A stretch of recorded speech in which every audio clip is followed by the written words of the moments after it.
Good morning, ma'am.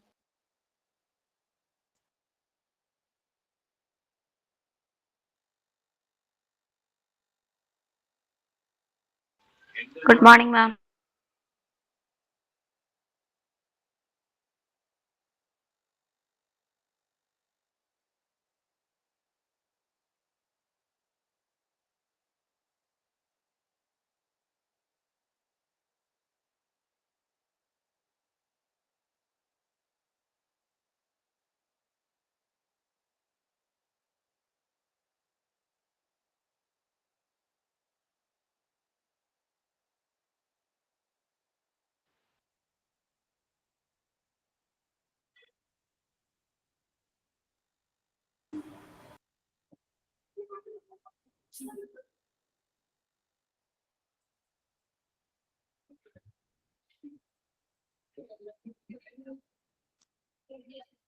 Hello, good morning. Good morning, ma'am. Good morning. Good morning, ma'am. Good morning, ma'am. Good morning, ma'am. Good morning, ma'am. Good morning, ma'am. Good morning, ma'am.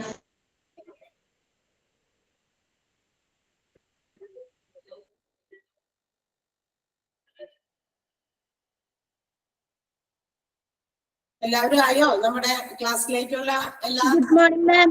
ഇവിടെ okay good morning 56 ഇത്രയൊക്കെ പിള്ളേരുണ്ടാവാറല്ലോ അല്ല ഓരോ week കഴിയുമ്പോ ആളുകൾ 80 above ഉണ്ടാവാറുണ്ട്. 80 above. Okay അപ്പൊ വരുന്ന വഴിയിലായിരിക്കും അവരൊക്കെ അവര് ഓൺ ദ വേയിലായിരിക്കും. ഓക്കെ എത്തട്ടെ. സുഖമല്ലേ എല്ലാവർക്കും? മഴയൊക്കെ ഉണ്ടല്ലോ നന്നായിട്ട്. Yes, ma'am. മഴയില്ലേ? ഉണ്ട്. ഉണ്ട് നല്ല മഴയാ. അവസരത്തിലധികം ഉണ്ടല്ലേ മഴയൊക്കെ? ഓക്കെ അപ്പൊ സുഖമല്ലേ എല്ലാവർക്കും? ക്ലാസ്സുകളൊക്കെ നന്നായി പോകുന്നുണ്ടല്ലോ? Yes, ma'am. ഉണ്ട്. നന്നായി പോകുന്നു. ഓക്കെ അപ്പൊ നമുക്ക് ക്ലാസ്സിലേക്ക് കിടക്കാം. അവര് വരുന്നവര് വരട്ടെ. 80 above ഉള്ള ആളുകള് ചിലപ്പോ വെയിലായിരിക്കും, അവർ വരട്ടെ.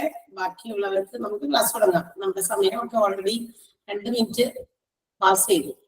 നമുക്ക് ക്ലാസ് തുടങ്ങാം അല്ലെ? എവിടെ വരെയാണ് നമ്മൾ ക്ലാസ്സിൽ എടുത്തത് കഴിഞ്ഞ ദിവസം? രമ്യ പറയാമോ? ക്ലാസ്സിൽ കഴിഞ്ഞ ദിവസം നമ്മൾ എവിടെയാണ് നിർത്തിയത്? ഏത് ഡിപ്പാർട്ട്മെന്റാണ് നമ്മൾ പരിചയപ്പെട്ടെ?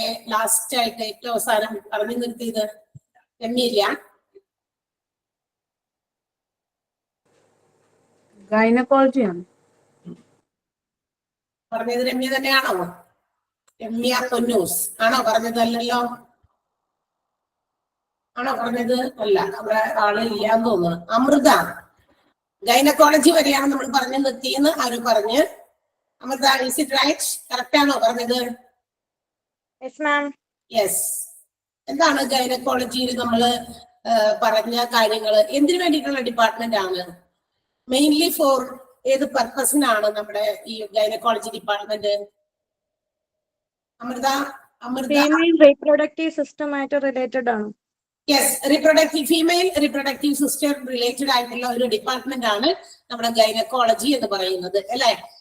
നമ്മുടെ വിമൻ ലൈഫ് എന്ന് പറയുന്നത് ഒരു യുണിക് ചേഞ്ചസിന് എന്താ പറയാ വിധേയമായിട്ടുള്ളതാണ് നമ്മുടെ ശരീരം എന്ന് പറയുന്നത് അല്ലെ? സ്ത്രീകളുടെ ശരീരം യുണിക് ചേഞ്ചസ് ആണ് ഓരോ സ്റ്റേജിലും കാണിച്ചുകൊണ്ടിരിക്കുന്നത്. മെനാർക്ക് പീരീഡ് മുതൽ മെനോപോസ് ടൈമിങ്ങിൽ വരെ ഒത്തിരി ചേഞ്ചസ് നമ്മളുടെ ബോഡിയിൽ ഉണ്ടാകാറുണ്ട്, inside the body and outside the body. അപ്പൊ അങ്ങനെ വരുമ്പോ ഒത്തിരി അതുമായിട്ട് റിലേറ്റ് ചെയ്ത് ഒരുപാട് പ്രശ്നങ്ങളും ഇന്ന് സ്ത്രീകൾ അനുഭവിക്കുന്നുണ്ട്. അപ്പൊ അതിനൊക്കെ വേണ്ടിയിട്ടുള്ള ഒരു ഡിപ്പാർട്ട്മെന്റ് ആണ് gynaecology. And it may directly or indirectly effect our reproductive system. ഇത്തരം പ്രശ്നങ്ങൾ ചിലപ്പോ നേരിട്ടോ അല്ലാതെയൊക്കെ നമ്മുടെ പ്രത്യുൽപാദന സമ്പ്രദായത്തെ, ആ ഒരു സംഭവത്തെ കാര്യമായിട്ട് ബാധിക്കാറുണ്ട്.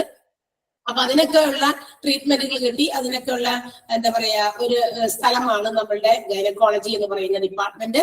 ഇനി അതിനകത്ത് നമുക്ക് ഒരു സബ് സ്പെഷ്യാലിറ്റീസ് കണ്ടു. അതിനകത്ത് ഗൈനക്കോളജിയിൽ there are some sub speciality areas. അല്ല, അത് പ്രധാനമായിട്ട് ഫോക്കസ് ചെയ്യുന്ന ചില സ്ഥലങ്ങളുണ്ടെന്ന് നമ്മൾ പറഞ്ഞു. വിചാരത്തെ അമീന പറയാമോ? ഏതൊക്കെയാണ് ഗൈനക്കോളജി ഫോക്കസ് ചെയ്യുന്ന മേജർ ഏരിയാസ്? അമീന ഇല്ല. അനന്തു പറയാമോ? അനന്തു എന്ന് ഇവിടെ പേര് കാണുന്നതാണേ, നിങ്ങൾ തെറ്റിദ്ധരിക്കുന്ന. അവിടെ ചിലപ്പോ ആരുടെയെങ്കിലും ഇതിൽ ഇരിക്കുന്നതായിരിക്കാം അക്കൗണ്ടില്. അനന്തു ഉണ്ടോ? ഇല്ല. അഞ്ജലി പറയാമോ? നിങ്ങൾ അഞ്ജലിക്ക് പറയാമോ? ജലിയും ഇല്ല. ആയിഷ പറയാമോ? കണ്ട കുറെ പേരൊന്നും ഇവിടെ അറ്റൻറ്റീവ് അല്ല ക്ലാസ്സിൽ. നിങ്ങൾ ഇവിടെ ജോയിൻ ചെയ്തത് പക്ഷെ അറ്റൻറ്റീവ് അല്ല. ഓക്കെ, മേ ബി നമുക്ക് വിടാം അങ്ങോട്ട്. ആരെങ്കിലും ഇബ്രാഹിം ബാദുഷ ഉണ്ടോ? അങ്ങനെ ഒരാള് ഇല്ല. ജയരാജൻ ഉണ്ടോ?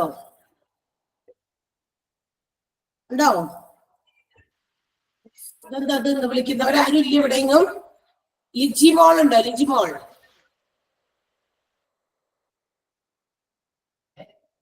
ജോഫിൻ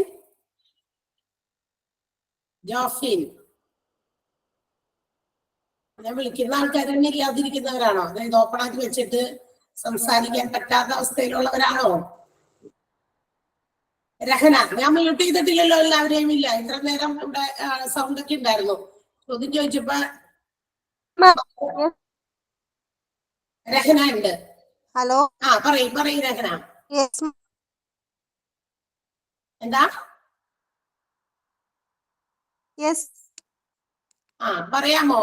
ഏതൊക്കെയാണ് ഗൈനക്കോളജിയുടെ മേജർ ഏരിയാസ്? ഗൈനക്കോളജി ആയിട്ട് ബന്ധപ്പെട്ട കുറച്ച് മേജർ ഏരിയാസ് നമ്മൾ പരിചയപ്പെട്ടിരുന്നു. അത് ഏതാന്ന് പറയാമോ?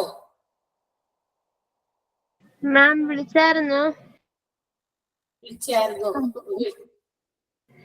റേഞ്ച് പ്രോബ്ലം കൊണ്ട് സ്ലോ ആയിട്ടാ കേട്ടെ. റേഞ്ച് പ്രശ്നമുണ്ട്. ഓക്കെ, വിട്ടേക്ക്. രഹനയ്ക്ക് പറയാൻ പറ്റുമോ? ഇപ്പം അവിടെയും പ്രശ്നങ്ങളാന്ന് തോന്നുന്നു. മാം ഞാൻ പറയാം. പറയും. ആരെങ്കിലും ഒരാൾ പറയും. ഇപ്പൊ principal. Gynaecology, obstetrics, infertility. Gynecology, obstetrics and infertility. These are the three major areas of gynecology. ഗൈനക്കോളജിയിലെ പ്രധാനപ്പെട്ട ഏരിയാസ് ആണ് ഈ പറയുന്നതൊക്കെ. ഓക്കെ, നിങ്ങൾ ഒന്ന് ജസ്റ്റ് എവിടെ വരെ എത്തി? ഞാൻ മ്യൂട്ട് ചെയ്യാണ്.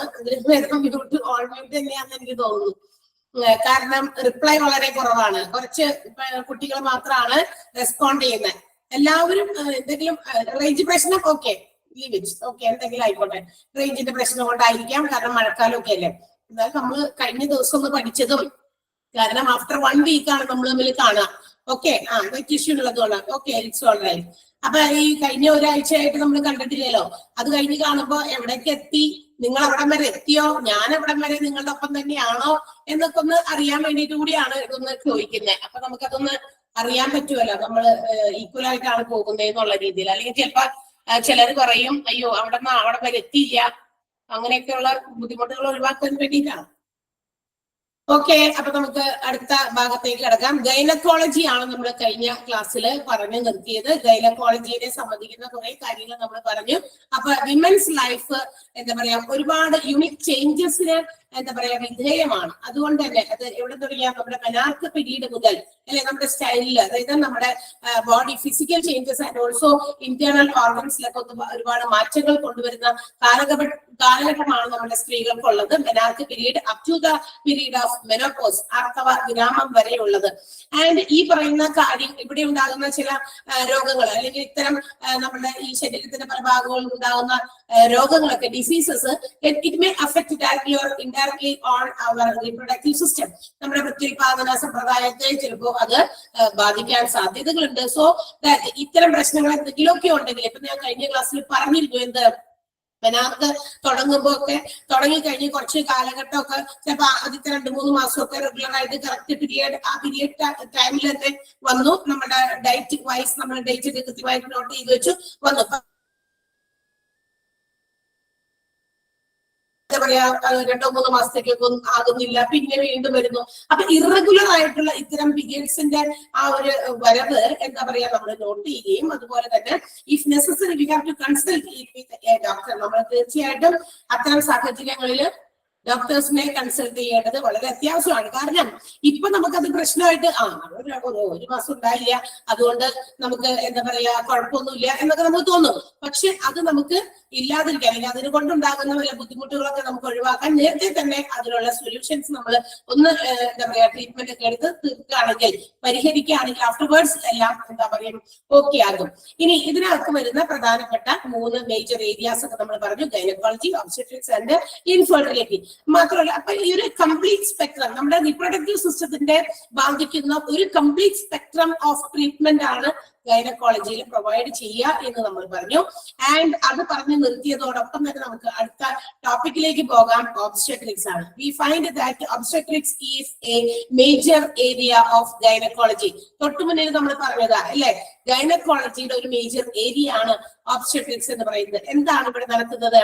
ഇത് ഇവിടെ സ്പെഷ്യാലിറ്റി ട്രീറ്റ്മെന്റുകളാണ്. സർജിക്കൽ ട്രീറ്റ്മെന്റ് ഉൾപ്പെടെ some speciality treatment will be given to the mother and child at the time of pregnancy and childbirth and also after childbirth. That means postpartum period എന്ന് നമുക്ക് പറയാം. അതായത് നമ്മളുടെ ഒരു സ്ത്രീ അമ്മയാകാൻ തുടങ്ങുന്നത് മുതൽ പുറത്തേക്ക് വരികയല്ല, അവിടെ കൺസീവ് ചെയ്യുന്ന സമയത്ത് തന്നെ പ്രഗ്നൻസി പീരീഡ് ആരംഭിക്കുന്നത് മുതൽ ആ കുട്ടിക്ക് ജന്മം കൊടുക്കുന്നതും അതിനുശേഷമുള്ള കുറച്ച് ദിവസങ്ങളും സ്പെഷ്യൽ കെയർ നമ്മൾ ഇവർക്ക് കൊടുക്കണമെന്ന് അറിയാം. ചില സർജിക്കൽ ട്രീറ്റ്മെന്റ് ഉൾപ്പെടെയുള്ള കെയറിംഗ് ആണ് ഇവർക്ക് വേണ്ടി വരുന്നത്. അപ്പൊ ഇങ്ങനെയുള്ള ആ ഒരു കാര്യങ്ങളൊക്കെ കൈകാര്യം ചെയ്യുന്ന ഒരു ഡിപ്പാർട്ട്മെന്റ് ആണ് ഒബ്സ്റ്റെട്രിക്സ് എന്ന് പറയുന്നത്. അതിനു വേണ്ടിയിട്ട് അസിസ്റ്റഡ് റീപ്രൊഡക്റ്റീവ് സിസ്റ്റം അത് എന്ന് പറയുന്ന ടെക്നിക്, അസിസ്റ്റഡ് റീപ്രൊഡക്റ്റീവ് ടെക്നിക് എന്ന് പറയുന്ന ART എന്ന് പറയുന്ന ഒരു സർജിക്കൽ ട്രീറ്റ്മെന്റ് കൂടി പ്രൊവൈഡ് ചെയ്യുന്നുണ്ട്. എന്താണെന്ന് അറിയാമോ? അത് എന്തിനു വേണ്ടിയിട്ടുള്ളതാണെന്ന് വെച്ചിട്ട് infertility issues both in men and women, അതായത് സ്ത്രീകളിലും പുരുഷന്മാരിലും കാണുന്ന ഇൻഫെർട്ടിലിറ്റി, വന്ധ്യത എന്ന് പറയുന്ന സംഭവം, അതിനു വേണ്ടിയിട്ടുള്ള സർജിക്കൽ ട്രീറ്റ്മെന്റ് ഉൾപ്പെടെ കൊടുക്കുന്ന ഒരു വിഭാഗം നമ്മുടെ ഒബ്സ്റ്റെട്രിക്സിൽ വരുന്നുണ്ട്. അതിന്റെ പേരാണ് അസിസ്റ്റഡ് റീപ്രൊഡക്റ്റീവ് ടെക്നിക്, ART എന്നതിനെ ഷോർട്ട് ആയിട്ട് നമുക്ക് പറയാം. ART എന്താണ്? ART എന്ന് പറയുന്നത് special branch of medicine which is concentrated on the infertility issues of both men and women. സ്ത്രീകളിലും പുരുഷന്മാരിലും കാണുന്ന വന്ധ്യത, അതിനെ സ്പെഷ്യൽ ട്രീറ്റ്മെന്റ് കൊടുത്ത് അത്തരം കാര്യങ്ങളൊക്കെ ഒഴിവാക്കുക, അവോയ്ഡ് ചെയ്യുക, അല്ലെങ്കിൽ അതൊക്കെ മാറ്റി അവരെ ഫെർട്ടൈൽ ആക്കുക എന്ന് വെച്ചാൽ അവർക്ക് റീപ്രൊഡക്ഷന് സാധ്യമാകുന്ന രീതിയിലേക്ക് അവരെ ആക്കി മാറ്റുക. അതിനു വേണ്ടിയിട്ടുള്ള ടെക്നിക്കാണ് അസിസ്റ്റഡ് റീപ്രൊഡക്റ്റീവ് ടെക്നിക് അല്ലെങ്കിൽ ART എന്ന് പറയുന്നത്. അപ്പൊ ആ ഒരു ട്രീറ്റ്മെന്റിലൂടെ നമുക്ക് എന്താ പറയാ, they can understand or they can investigate the fertility situations, embryology, and also they can improve the എന്താ പറയാ വിട്രോ ഫെർട്ടിലൈസേഷൻ മെത്തേഡിലൂടെ. വിട്രോ ഫെർട്ടിലൈസേഷൻ എന്ന് പറഞ്ഞാൽ എന്താ? കൃത്രിമ ഗർഭധാരണം. അതായത് ഭ്രൂണശാസ്ത്രത്തെ കുറിച്ച് പഠിച്ച, അതിനെ കുറിച്ച് മനസ്സിലാക്കി എന്തുകൊണ്ടാണ് അവര് ഇൻഫെർട്ടിലിറ്റി, വന്ധ്യതയ്ക്കുള്ള കാരണങ്ങൾ കണ്ടെത്തി അതൊക്കെ ഒത്തിരി പഠനങ്ങൾക്ക് വിധേയമാകേണ്ടി വരും. എല്ലാവർക്കും ഒരുപോലെയുള്ള പ്രശ്നങ്ങളാവില്ല. ഇപ്പൊ ഒരു സ്ത്രീക്കുള്ള പ്രശ്നമല്ല മറ്റൊരു സ്ത്രീക്ക് വന്ധ്യതയ്ക്ക് കാരണമാകുക. അതുപോലെ പുരുഷന്മാരിൽ ഒരാളുടെ പ്രശ്നമായിരിക്കില്ല മറ്റൊരാളുടെ പ്രശ്നം. അപ്പൊ ഒത്തിരി പ്രശ്നങ്ങൾ ഇത് റിലേറ്റഡ് ആയിട്ട് ഉണ്ടാകാറുണ്ട്. അപ്പൊ ഇതിനൊക്കെ ഉള്ള ഒരു സൊല്യൂഷൻ ഉണ്ടാക്കി കൊടുക്കുക എന്നുള്ളതാണ് അസിസ്റ്റഡ് റീപ്രൊഡക്റ്റീവ് ടെക്നിക്കിലൂടെ. അപ്പൊ ഇൻഫെർട്ടിലിറ്റിയുടെ കാരണങ്ങൾ കണ്ടെത്തുക, അവരുടെ ഭ്രൂണശാസ്ത്രത്തെ കുറിച്ച് പഠിക്കുക. വിട്രോ ഫെർട്ടിലൈസേഷനിലൂടെ ചിലപ്പോ ഒന്നും പോസിബിൾ അല്ല. അതായത് ഇവരെ മരുന്നുകൾ കൊണ്ട് ട്രീറ്റ് ചെയ്ത് ഇവർക്ക് ഈ ഫെർട്ടിലിറ്റി വർദ്ധിപ്പിക്കാൻ സാധ്യമല്ല എങ്കിൽ വിട്രോ ഫെർട്ടിലൈസേഷനിലൂടെ എന്താണ്, കൃത്രിമ ഗർഭധാരണ രീതിയിലേക്ക് പോയി അവർക്ക് എന്താ പറയാ കുഞ്ഞുങ്ങളെ ഉത്പാദിപ്പിക്കുന്നതിനുള്ള ഒരു അവസരം, ഒരു കൺവീനിയന്റ് ആയിട്ടുള്ള ഒരു മെത്തേഡൊക്കെ അഡോപ്റ്റ് ചെയ്ത് കൊടുക്കുക എന്നുള്ളതും കൂടി ഒബ്സ്റ്റെട്രിക്സിന്റെ ഭാഗമാണ്. ഓക്കെ, അപ്പൊ ഇതൊക്കെ ഈ ഒരു ഭാഗത്ത് വരുന്നുണ്ട്. ഒബ്സ്റ്റെട്രിക്സിനകത്ത് നമ്മുടെ എന്താ പറയാ അമ്മയാകുന്നത് മുതൽ ആഫ്റ്റർ ചൈൽഡ് ബർത്ത് വരെ, അതും നമ്മൾ കഴിഞ്ഞ ക്ലാസ്സുകളിൽ പറഞ്ഞിരുന്നു. ഒബ്സ്റ്റെട്രിക്സിനെ കുറിച്ച് ഷോർട്ട് നോട്ട് പറഞ്ഞു കഴിഞ്ഞപ്പോ ഇത് ചൈൽഡ് ബർത്തിന് ശേഷവും there should be some treatment both for the mother and also the child. അല്ലെ, അമ്മയ്ക്കും കുട്ടിക്കും ചില കെയറിംഗ് ഒക്കെ ആവശ്യം വരും. നമ്മൾ പറഞ്ഞില്ലേ അമ്മമാർക്ക് അവരുടെ എന്താ പറയാ പ്രസവത്തിനൊക്കെ മുമ്പ്, അതായത് ഗർഭിണിയൊക്കെ ആകുന്നതിന് മുമ്പ് അവരുടെ ശരീരഘടന, ഫിസിക്കൽ സ്ട്രക്ചർ എങ്ങനെയായിരുന്നു, അതിലൊക്കെ കുറച്ച് ചേഞ്ചസ് വരാൻ സാധ്യതയുണ്ട്. സ്ക്രീൻ കാണുന്നില്ലേ? ആർക്കെ കാണാത്തെ? സ്ക്രീൻ കാണുന്നുണ്ടോ? ബാക്കിയുള്ളവരിന് വേഗം പറഞ്ഞ ആൻസർ കാണുന്നുണ്ട്. ഓക്കെ, അപ്പൊ നമ്മള് ആർക്കെങ്കിലും ഒരാൾക്ക് പ്രശ്നം ഉണ്ടെങ്കിൽ ഒന്ന് പെട്ടെന്ന് ലീവ് ചെയ്തിട്ട് ജോയിൻ ചെയ്യാം കേട്ടോ. നെറ്റ് ഇഷ്യൂസിന്റെ തന്നെ ആയിരിക്കും, കാരണം മഴക്കാലമൊക്കെ അല്ലേ, അതുകൊണ്ടാണ്. ഓക്കെ, സ്ക്രീൻ കാണുന്നുണ്ട്. സൗണ്ട് ക്ലിയർ അല്ലേ? എന്റെ ഒച്ച ക്ലിയർ അല്ലേ? ഓക്കെ, അപ്പൊ രണ്ട് ക്ലിയർ ആണ്. So if there is any problem you just leave the call and join again. ഒന്നുകൂടി അതിലേക്ക് ജോയിൻ ആകുക കേട്ടോ. ഓക്കെ, അപ്പൊ ഇത്തരം കാര്യങ്ങൾക്കൊക്കെ വേണ്ടിയിട്ടുള്ള ഒരു ഡിപ്പാർട്ട്മെന്റ് ആണ്. അപ്പൊ mother child caring from the early stages of pregnancy period. Pregnancy period ആരംഭിക്കുന്നത് മുതൽ പിന്നെ അതിനെ വഹിച്ചുകൊണ്ട് 9 മാസം നമ്മൾ നടക്കും. ആ സമയത്തുള്ള ട്രീറ്റ്മെന്റുകൾ, അതിനുശേഷം കുട്ടി ജനിച്ച അപ്പൊ തന്നെയുള്ള treatment, and after that for a particular period of time, that means the postpartum period. നമ്മുടെ കുട്ടി ജനിച്ചതിന് ശേഷം ഒരു 10-28 ദിവസമൊക്കെ അങ്ങനെയുള്ള കെയറിങ്ങും കൊടുക്കുന്നുണ്ട്. കുട്ടിക്കും അമ്മയ്ക്കും വേണ്ട ചികിത്സാ രീതികളൊക്കെ ഉണ്ട്. പണ്ടൊക്കെ അത് വീടുകളിലാണ് കൊടുത്തിരുന്നത്. ഇന്ന് അതിന് വേണ്ടിയിട്ട് പ്രത്യേകം ഹോസ്പിറ്റൽസിൽ തന്നെ ചില വലിയ വലിയ ഹോസ്പിറ്റൽസിലും അതിന് വേണ്ടിയിട്ടുള്ള ഡിപ്പാർട്ട്മെന്റ് ഇന്ന് ഓപ്പൺ ആയിട്ടുണ്ട്. അപ്പൊ നമുക്ക് അത് കഴിഞ്ഞാൽ നേരെ അങ്ങോട്ട് പോയി കുറച്ചും കൂടി സുന്ദരികളായിട്ട് പുറത്തേക്ക് തിരിച്ചു വരാം. കാരണം അവിടെ അതിനുള്ള ട്രീറ്റ്മെന്റുകളൊക്കെ പ്രൊവൈഡ് ചെയ്യുന്ന സ്ഥലം കൂടിയാണ്. മാത്രമല്ല ഇത്തരം ഈ ഒരു വിഭാഗത്തിലാണ് ഇൻഫെർട്ടിലിറ്റി എന്ന് പറയുന്ന ഒരു സംഭവം ചില ആളുകളിൽ കാണുന്ന ഈ വന്ധ്യതയ്ക്ക് കാരണം കണ്ടെത്തി അതിനു വേണ്ടിയിട്ടുള്ള കാര്യങ്ങളൊക്കെ നടത്തി ഭ്രൂണശാസ്ത്രം, എംബ്രയോളജി എന്ന് പറയുന്ന ഭ്രൂണശാസ്ത്രമാണ്, അതിനെക്കുറിച്ചൊക്കെ പഠിച്ച് കൃത്രിമ ഗർഭധാരണത്തിലൂടെ അവർക്ക് കുട്ടികളെ ഉത്പാദിപ്പിക്കാനുള്ള ശേഷി ഉണ്ടാക്കി കൊടുക്കുക. That is also provided in this department. ഈ ഡിപ്പാർട്ട്മെന്റിൽ പ്രൊവൈഡ് ചെയ്യുന്നുണ്ട്. അതിന് വേണ്ടിയിട്ടുള്ള ടെക്നിക്കിന്റെ പേരാണ് assisted reproductive technique or ART. കിട്ടിയോ? എന്താണെന്ന് മനസ്സിലായോ? ഒബ്സ്റ്റെട്രിക്സ് എന്ന് പറയുന്നത് രണ്ട് പ്രത്യേക കാര്യങ്ങളാണ്. ഒന്ന് എന്താ പറയാ, special care for the mother and child during the child birth and also after the child birth. During after child birth എന്നാണ് അവിടെ കൊടുത്തേക്കുന്നത്. അമ്മയ്ക്കും കുട്ടിക്കും അമ്മയാകുന്നത് മുതൽ ആ വയറ്റിൽ കിടക്കുന്ന കുട്ടിക്കും അമ്മയ്ക്കും കെയർ കൊടുക്കുക, പുറത്തേക്ക് വന്നതിന് ശേഷം കെയർ കൊടുക്കുക, അതിന് ശേഷം ഒരു സ്പെസിഫിക് പീരീഡ് 28 ദിവസമൊക്കെ അങ്ങനെയുള്ള കെയറുകളൊക്കെ കൊടുക്കുക എന്നുള്ളതിന് വേണ്ടിയിട്ടൊക്കെ ഉള്ള ഒരു ബ്രോഡ് ആയിട്ടുള്ള ഡിപ്പാർട്ട്മെന്റ് ആണ്. കൂടാതെ അസിസ്റ്റഡ് റീപ്രൊഡക്റ്റീവ് ടെക്നിക്ക് വഴി there are issues in both men and women, അല്ലെ? സ്ത്രീകളിലും പുരുഷന്മാരിലും ഉണ്ടാകുന്ന ഫെർട്ടിലിറ്റി ഇഷ്യൂസ് ഒക്കെ സോൾവ് ചെയ്ത് ഭ്രൂണശാസ്ത്രമൊക്കെ പഠിച്ച് എന്താണ് പറയാ, വേർട്രോ ഫെർട്ടിലൈസേഷനിലൂടെ കൃത്രിമ ഗർഭധാരണത്തിലൂടെ അവർക്ക് കുഞ്ഞുങ്ങളെ ഉത്പാദിപ്പിക്കാനുള്ള കഴിവ് ഉണ്ടാക്കി കൊടുക്കുക, കേപ്പബിൾ ആക്കി കൊടുക്കുക. That's all. അതാണ് ഒബ്സ്റ്റെട്രിക്സ് എന്ന് പറയുന്നത്. ക്ലിയർ ആണോ? കുഞ്ഞു കുഞ്ഞു കാര്യങ്ങളുള്ളൂ. ഏതാണുള്ളത് ലാസ്റ്റ് പറയാം. ക്ലിയർ ആണോ? Is it clear? ആ ഒരു ടോപ്പിക് എന്താന്ന് മനസ്സിലായോ? Okay, so next one. അടുത്തത് നമുക്ക് ന്യൂറോളജി ഡിപ്പാർട്ട്മെന്റ് ആണ്. ന്യൂറോളജി അടുത്തേക്ക് പോവുകയാണേ. ഓക്കെ, ദെൻ ന്യൂറോളജി ആണ്. എന്താണ് neurology department? Neurology deals with the human nervous system, അല്ലെ? ഹ്യൂമൻ നെർവസ് സിസ്റ്റവുമായിട്ട് ഡീൽ ചെയ്യുന്ന ഒരു ഡിപ്പാർട്ട്മെന്റ് ആണ്. നെർവസ് സിസ്റ്റം നമ്മുടെ ഞരമ്പുകളൊക്കെ ആയിട്ട് ബന്ധപ്പെട്ടിട്ടുള്ള ഒരുപാട് കാര്യങ്ങളൊക്കെയാണ്. അപ്പൊ അതിനെ കുറിച്ച് there should be some examination, study, diagnosis and also treatment. എല്ലാവർക്കും ഏതെങ്കിലും പർട്ടിക്കുലർ രീതിയിലുള്ള ഞരമ്പുമായിട്ട് ബന്ധപ്പെട്ട രോഗങ്ങൾ തന്നെ ആവണമെന്നില്ല. ഡിഫറെന്റ് പീപ്പിൾ ആണ്, ഡിഫറെന്റ് തരത്തിലുള്ള ഇൽനസ് രോഗങ്ങളായിരിക്കും നമ്മുടെ നെർവസ് സിസ്റ്റവുമായിട്ട് ബന്ധപ്പെടുക. അപ്പൊ അതുകൊണ്ട് they have to first of all study about the reasons. ഇവരുടെ ഈ പ്രശ്നങ്ങൾക്കുള്ള കാരണങ്ങളൊക്കെ പഠിക്കേണ്ടി വരും. അപ്പൊ ഡോക്ടേഴ്സ് അവര് പല രീതിയിലും ഈ പേഷ്യൻസിനെ എക്സാമിൻ ചെയ്തിട്ടാണ്, അവരുടെ ഫിസിക്കൽ എക്സാമിനേഷൻ ഉൾപ്പെടെ എന്താ പറയാ പലതരത്തിലുള്ള എക്സാമിനേഷൻസ്, പലതരത്തിലുള്ള പരിശോധനകൾ നടത്തിയിട്ടാണ് അതിനുള്ള ആ ഒരു സൊല്യൂഷൻ അവര് കണ്ടെത്തുക. Both inpatient and outpatient services ന്യൂറോളജിയിൽ ലഭ്യമാണ്. ഇൻപേഷ്യൻസിനും അതുപോലെ തന്നെ പുറത്ത് നമുക്ക് സാധാരണ ഒരു ദിവസത്തെ ട്രീറ്റ്മെന്റിന് വേണ്ടി വന്നിട്ട് ന്യൂറോനെ കാണാം. അതിൽ കിടക്കുന്ന പേഷ്യൻസിന് മാത്രമല്ല ന്യൂറോളജിസ്റ്റിനെ കാണാനുള്ള ഒരു ആവശ്യം വരുന്നുള്ളൂന്നല്ല. രണ്ടു കൂട്ടർക്കും അവൈലബിൾ ആണ് ഇവരുടെ സർവീസസ്. മാത്രമല്ല ന്യൂറോളജിസ്റ്റ് എന്ന് പറയുന്നത് എങ്ങനെയാണ്, how they make their examinations, എങ്ങനെയാണ് ഇത്തരം പരിശോധനകൾ അവർ നടത്താം. They have to study the patient. അവരുടെ ഒരു മെഡിക്കൽ ഹിസ്റ്ററി, കോംപ്രഹെൻസീവ് ആയിട്ടുള്ള ഒരു മെഡിക്കൽ ഹിസ്റ്ററി അവരെടുക്കും. എന്ന് വെച്ചാൽ എന്താണ് അതിന്റെ അർത്ഥം?